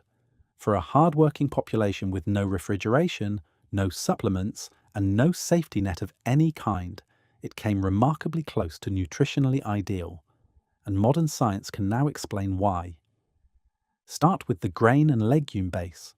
Grains and legumes eaten together supply a fuller, more usable set of the proteins the human body requires than either of them provides alone. Modern nutritional science has a name for this. It is called protein complementarity, and it was only properly understood in the last few decades. A medieval peasant eating barley and peas out of the same pot was assembling a genuinely workable protein source from the two cheapest ingredients available, without the faintest idea of the chemistry. They were centuries ahead of the science, entirely by accident. Now add the worts. Cabbage, leeks and leafy greens carry real vitamins and minerals, and because pottage was simmered slowly in a more or less closed pot, much of what cooked out of those vegetables stayed in the liquid instead of being lost. Nobody poured the goodness down a drain. The broth was the meal. The long, slow cooking did one more important thing. It broke tough, fibrous, hard-to-digest ingredients down into a form the body could actually absorb, unlocking calories and nutrients that would otherwise have passed straight through. For people doing hard physical labour from dawn to dusk, that mattered. Nothing edible was wasted, and nothing nourishing was left locked inside an ingredient the body could not open. Historians describe the medieval working diet as standing on 3 legs: pottage, bread, and ale. The bread delivered dense calories. The ale, weak and far safer to drink than much of the available water, delivered still more. And the pottage delivered the vegetables, the fibre, the protein, and the heat. Pull pottage out of that arrangement, and the whole medieval diet falls down. And here the comparison turns uncomfortable. Roughly 94% of Americans fail to eat the fibre that health authorities recommend, and the average adult gets only about half of it.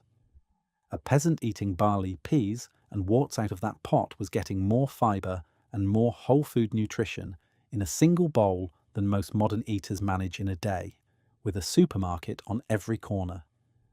The pottage system was not behind us. In some ways, it is still ahead of us. But who was actually eating it? The answer is not who you would expect. Pottage was not only the food of the poor, It was eaten by everyone, all the way up. We have the cookbooks to prove it. The form of curry is a recipe collection compiled around the year 1390 by the master cooks of King Richard II of England.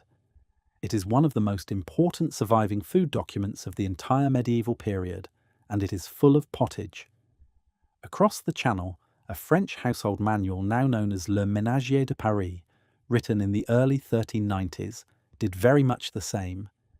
Neither of these books was written for peasants. They were written for wealthy, noble and royal kitchens, and those kitchens were producing pottage constantly. The difference was never the method. It was only the budget. A peasant's pottage was grain, worts and a little bacon.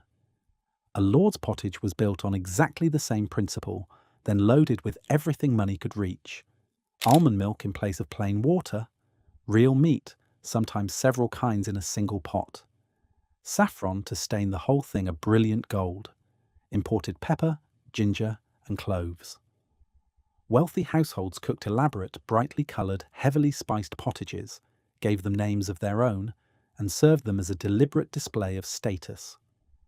A bowl of pottage could be a humble survival meal or a piece of theatre, depending entirely on whose fire it came off. So pottage was not the bottom rung of the medieval food ladder. It was the entire ladder, running without a break from the poorest cottage fire to the king's own table.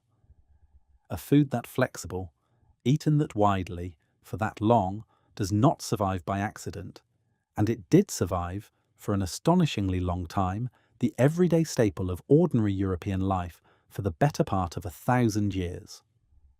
Once you can see how the system actually worked, the reason is no mystery at all. Pottage solved nearly every constraint a pre-industrial household faced, and it solved them all at the same time. It needed only one pot and one fire, so it cost almost nothing in equipment or fuel. It cooked unattended, so it cost almost nothing in labour. It accepted whatever ingredients were on hand, so it did not fail when a particular crop did. It consumed leftovers instead of wasting them. It turned cheap grain and a plot of garden vegetables into a meal that genuinely nourished the people eating it. And it did all of this with no oven, no refrigeration, no training, and no written recipe to follow. Nobody had to be taught pottage. You were born into it. That is what a real food system looks like. A flexible, forgiving method that bends around scarcity instead of snapping under it. Strip out the modern kitchen, and most of us could not feed a family for a week.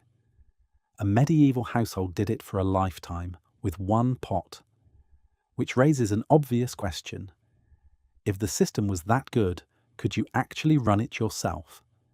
You can, and it is genuinely simple, because simplicity was the entire point. Start with your base. Take a grain, a legume, or both together. Pearl barley and dried split peas are the most authentic choices and the easiest to find. Around a cup of them, combined, will build a solid pot. Rinse them and add them to a heavy pot with plenty of water, or a light stock if you want more depth. Next come your pot herbs. Chop an onion, a leek, a couple of cloves of garlic, and a generous quantity of cabbage or kale. Beyond that, use whatever hardy vegetables you actually have. Carrots and root vegetables belong here too. Authentic pottage followed the season, so use what is genuinely around you. For the savoury layer, add a piece of bacon or a ham hock. This is the medieval move. You are not adding meat as a portion to be eaten. You are adding it as a seasoning for fat, salt and depth across the whole pot. To keep it meat-free, a spoonful of butter and a confident hand with the salt will carry it. Then comes the only real instruction. Simmer it low and simmer it long. An hour at the absolute minimum, 2 or 3 is better. The barley and the peas should slowly collapse. The vegetables should go completely soft, and the whole pot should thicken on its own. Stir it now and then so the bottom does not catch and burn. Season it with salt and whatever herbs you like. For running pottage, stop while it is still loose enough to drink from the bowl. For standing pottage, keep going until a spoon will stand upright in it without help. Eat it with bread. And if there is any left in the pot, do exactly what they did for 1,000 years. Keep it and let it start tomorrow's pot.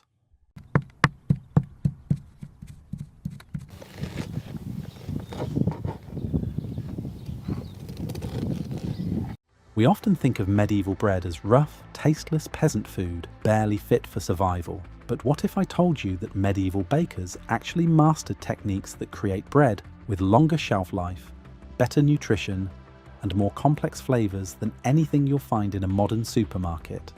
Without commercial yeast, industrial mills, or preservatives, they developed systems that kept entire communities fed through winters, famines, and sieges.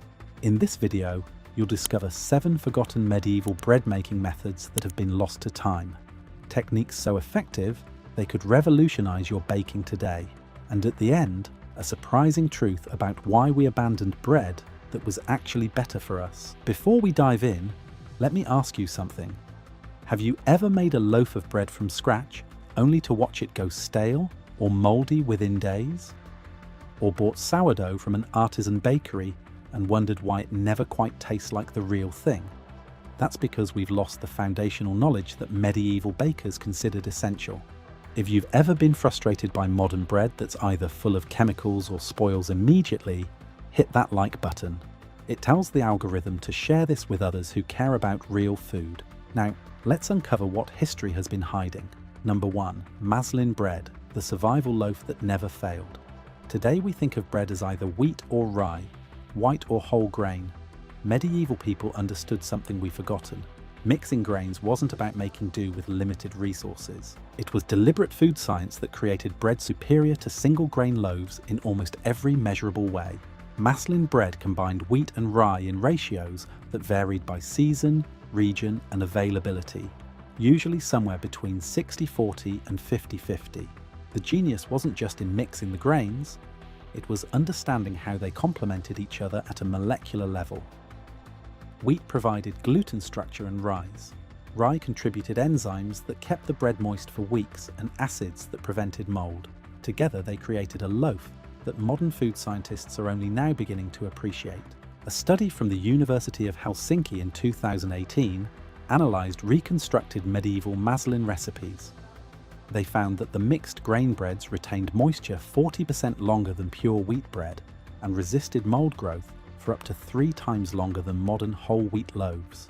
Even more remarkable, the mixed grains created a more complete amino acid profile, essentially making the bread nutritionally superior. Medieval bakers didn't need lab analysis. They knew from generations of observation that a family could survive on maslin bread and root vegetables through an entire winter. Pure wheat bread, for all its prestige, would go stale in days. For folks like us who remember when food actually lasted without a freezer, this is the bread our great-grandfathers would recognize. Dense, substantial, and built to sustain hard work. The loaf that didn't quit on you. Modern bakers chase artisan wheat loaves that cost $7 and go stale by evening. Medieval bakers created mixed grain bread that cost less, lasted longer, and kept working men fed. That's not primitive, that's engineering. Number 2, trencher bread, the edible plate system. Here's something that'll change how you think about medieval dining. They didn't just bake bread to eat, they baked plates you could eat after the meal. Trencher bread was a thick, flat loaf made from older grains, baked specifically to be dense and absorbent. It served as your plate throughout the meal, soaking up juices, gravies, and sauces. By the end of the feast, the bread had become a gravy-soaked, flavor-packed item that was either eaten by the diner or given to the poor. Zero waste, maximum efficiency. But here's what makes it brilliant from a food preservation standpoint. Trencher bread was made from day-old dough or older grain that was past its prime for standard bread making. Nothing was wasted. The bread was deliberately under-risen and over-baked to create maximum density and absorbency. This wasn't just clever, it was a complete system that transformed potential food waste into a functional dining tool. The baking process involved very little water, heavy pressure during shaping, and long, slow baking at moderate temperatures. The result was bread that could sit out for days without spoiling, could hold hot food without falling apart, and actually improved in flavour as it absorbed the meal it carried. For modern homesteaders or anyone cooking over fire, trencher bread offers something remarkable. A plate that never needs washing, food waste that feeds someone rather than a landfill, and bread made from ingredients you'd otherwise compost. English manor records from the 1300s show that large households baked trenchers in batches of hundreds, storing them for weeks without refrigeration. When modern archaeologists reconstructed the recipes and techniques, they found the bread remained structurally sound and edible for over 30 days at room temperature. Compare that to your average sandwich bread that molds in 5 days, even with preservatives. Number 3. Twice-baked ship's bread, the eternal loaf. Sailors in the medieval period faced a problem that would stump modern bakers. How do you create bread that survives months at sea in damp, rat-infested holds without refrigeration, preservatives, or even airtight containers? Their answer was twice-baked bread, and it's a technique that created what might be the longest-lasting bread in human history. The process began with a standard dough, usually wheat or barley, mixed with minimal water to create an extremely stiff consistency. This dough was shaped into flat cakes or thick biscuits and baked once until fully cooked. Then came the key step. The bread was cooled completely and baked again at a lower temperature for several hours, sometimes even a third time. This drove out virtually all remaining moisture, creating bread that was rock hard but essentially immortal. Maritime records from Venetian and Genoese trading ships document ship's bread remaining edible for over a year. Portuguese sailors on voyages to India carried bread that was baked before departure and still consumed 6 months later after crossing the equator twice. The secret was understanding moisture as the enemy. Every pathogen, every mold, every form of decay requires water. Remove the water completely and bread becomes inert. Medieval bakers discovered that twice-baked bread, when stored in dry conditions, could outlast the voyage, outlast the sailor, and still be fit to eat. For modern preppers focused on long-term food storage without electricity or fancy dehydrators, this method offers something profound. Bread that lasts not days or weeks but seasons. The technique requires nothing but time, heat, and patience. When you needed to eat it, you dunk it in wine, beer, stew, or water to rehydrate. The bread would soften, absorb the liquid's flavour, and become a meal again. No waste, no spoilage. Just bread that refused to quit. Number 4. Rye and honey medicinal bread, the pharmacy loaf. Walk into any medieval monastery infirmary, and you'd find something that modern medicine has almost completely abandoned. Bread baked specifically for healing. Not as a delivery method for medicine, but as medicine itself. Rye and honey bread combined 2 ingredients that medieval physicians understood had powerful antimicrobial and digestive properties. Rye contains compounds that modern research has confirmed reduce inflammation and support gut health. Honey, especially raw honey, is a proven antibacterial agent that inhibits the growth of harmful bacteria while promoting beneficial ones. But the real genius was in how they were combined through fermentation. Medieval medicinal bread used a long, slow fermentation process, sometimes lasting 3 to 5 days. This allowed naturally occurring lactobacilli to break down the rye's complex starches and create lactic acid, which further enhanced preservation and digestibility. The honey was added late in the process to preserve its antimicrobial properties, which are destroyed by high heat. Monastery records from the 1200s describe specific recipes for ailments. Bread for digestive complaints used extra honey and fennel seeds. Bread for respiratory issues included ground herbs like thyme and horehound mixed into the dough. Bread for wound recovery was exceptionally dense and rich, designed to sustain patients who couldn't eat solid food. A 2015 study from the University of Hohenheim in Germany analysed medieval rye honey bread recipes. They found that the fermentation process created compounds with measurable anti-inflammatory effects, and that the bread supported healthy gut bacteria better than modern whole wheat bread. For folks with digestive issues that doctors just throw pills at, this is worth paying attention to. Medieval bakers created bread that didn't just feed you. It helped your body function better. The fermentation broke down compounds that cause bloating and discomfort. The honey provided sustained energy without blood sugar spikes. The rye delivered fibre and nutrients in a form your gut could actually process. Number 5. Acorn and chestnut forest bread, the famine insurance. Here's a bread that saved entire populations during crop failures, yet modern bakers treat the ingredients like they're inedible. When wheat and rye harvests failed, medieval communities turned to the forest. Acorns and chestnuts became flour, and the bread made from them kept people alive when grain-based bread was impossible.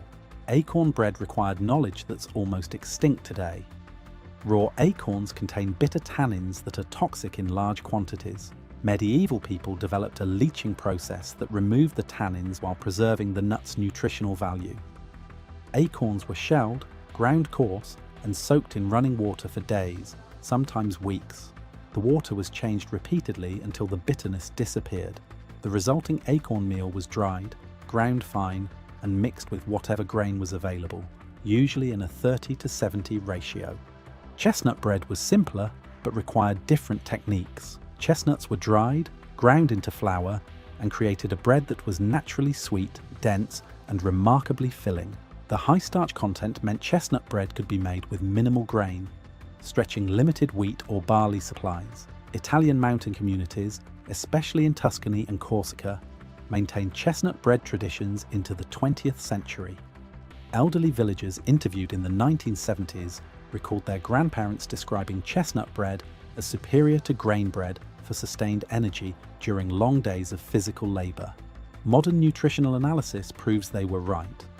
Acorn flour is high in protein, healthy fats, and minerals that are scarce in grain-based bread. Chestnut flour provides complex carbohydrates that release energy slowly, preventing the crash you get from modern white bread. Together or separately, these forest breads offer something that should matter to everyone watching this: food security that doesn't depend on agriculture, supply chains, or grocery stores. Knowledge that could mean the difference between hunger and survival if the systems we rely on ever fail. Number 6. Ale barm bread, the original sourdough. Before commercial yeast, before even traditional sourdough starters, medieval bakers had a secret weapon: ale barm, the foam skimmed from fermenting beer. Every village had a brewery. Every brewery produced barm. And every baker knew that this frothy byproduct was the key to bread that rose predictably, tasted complex, and lasted longer than bread made with simple wild fermentation. Ale barm wasn't just convenient. It was a superior leavening agent because it combined the benefits of cultured yeast with the natural preservatives found in hops and barley. The process was simple, but required timing. When ale was actively fermenting, usually 12 to 24 hours after brewing began, thick foam would rise to the surface. This foam contained millions of active yeast cells, already fed and multiplying. Bakers would skim this barm, mix it with flour and water, and have dough rising within hours instead of the days required for wild yeast starters. But here's what made ale barm bread special. The hops used in brewing have natural antimicrobial properties. These compounds transferred to the barm and then into the bread, creating a loaf that resisted mold significantly longer than bread made with other leavening methods. English baking records from the 1500s describe ale barm bread remaining fresh for a week or more, even in damp conditions that would ruin other breads within days. The flavour was distinctly different from modern bread. Slightly malty, with a complexity that came from the barley and hops, and a texture that was both light and substantial. For modern bakers, frustrated with the unpredictability of sourdough starters, ale barm offers a forgotten alternative. If you brew beer, you're literally throwing away perfect bread yeast every batch. Medieval bakers understood that brewing and baking weren't separate crafts. They were two parts of a complete food system where nothing was wasted and everything served multiple purposes. Number 7. Salt preserved dough, the perpetual starter. Here's the technique that might be the most practical for modern bakers, yet almost nobody knows it exists. Medieval bakers didn't maintain sourdough starters the way we do today, feeding them daily and keeping them alive through constant attention. They preserved dough itself with salt, creating a leavening culture that could be stored for months and reactivated when needed. The process involved taking a portion of successfully risen dough, mixing it with a significant amount of salt, and storing it in a cool, dark place. The salt prevented the dough from fermenting out of control or spoiling, essentially putting the yeast into hibernation. When you needed to bake, you'd take a piece of this salt-preserved dough, rinse off the excess salt, mix it with fresh flour and water, and let it rise. The yeast would wake up, and within hours you'd have risen dough ready to bake. Monastery baking records describe this technique as standard practice. A monastery might bake bread only twice a week, but the dough culture never died because it was preserved between baking days. Some records suggest that certain monastery bakeries maintained the same dough line for decades, passed from baker to baker, creating bread with a consistent flavour and character that became part of the monastery's identity. Modern bakers who've reconstructed this technique report that salt-preserved dough creates bread with exceptional flavour depth. The extended preservation time allows enzymes to break down complex starches, creating sweetness and complexity that you can't achieve with quick-rise methods. Before commercial yeast, before even traditional sourdough starters, medieval bakers had a secret weapon. Make dough when you have time. Preserve it. Use it when you need it. No daily feeding, no guilt when you forget. Just bread making that fits your schedule, not the other way around. But here's the deeper truth that connects all of these methods. Medieval bakers understood bread as part of a complete system, not an isolated product. Bread connected to brewing. Bread connected to forest management. Bread connected to medicine. Bread connected to community welfare. Every technique we've covered today represents knowledge that took generations to develop and minutes to abandon when industrial baking promised convenience. We traded resilience for speed. We traded nutrition for shelf-stable packaging. We traded food that sustained hard-working peasants through brutal winters for bread that's 30% air and 40% preservatives. The question isn't whether medieval bread was better. The evidence is overwhelming that in most ways that actually matter, it was. The question is whether we're willing to relearn what we've lost. If you're tired of bread that fails you, if you're ready to learn techniques that actually work, hit that subscribe button. We're going deep on forgotten food knowledge every week. Drop a comment and tell me which of these 7 breads you're going to try first. I read every single one. This isn't just about baking, it's about reclaiming the skills that made men self-sufficient. Skills that didn't depend on factories, supply chains, or corporations telling you what to eat. Medieval bakers knew something we're only now remembering. Real bread doesn't need an ingredient list you can't pronounce. It needs knowledge, time, and respect for the craft. That's what we're bringing back.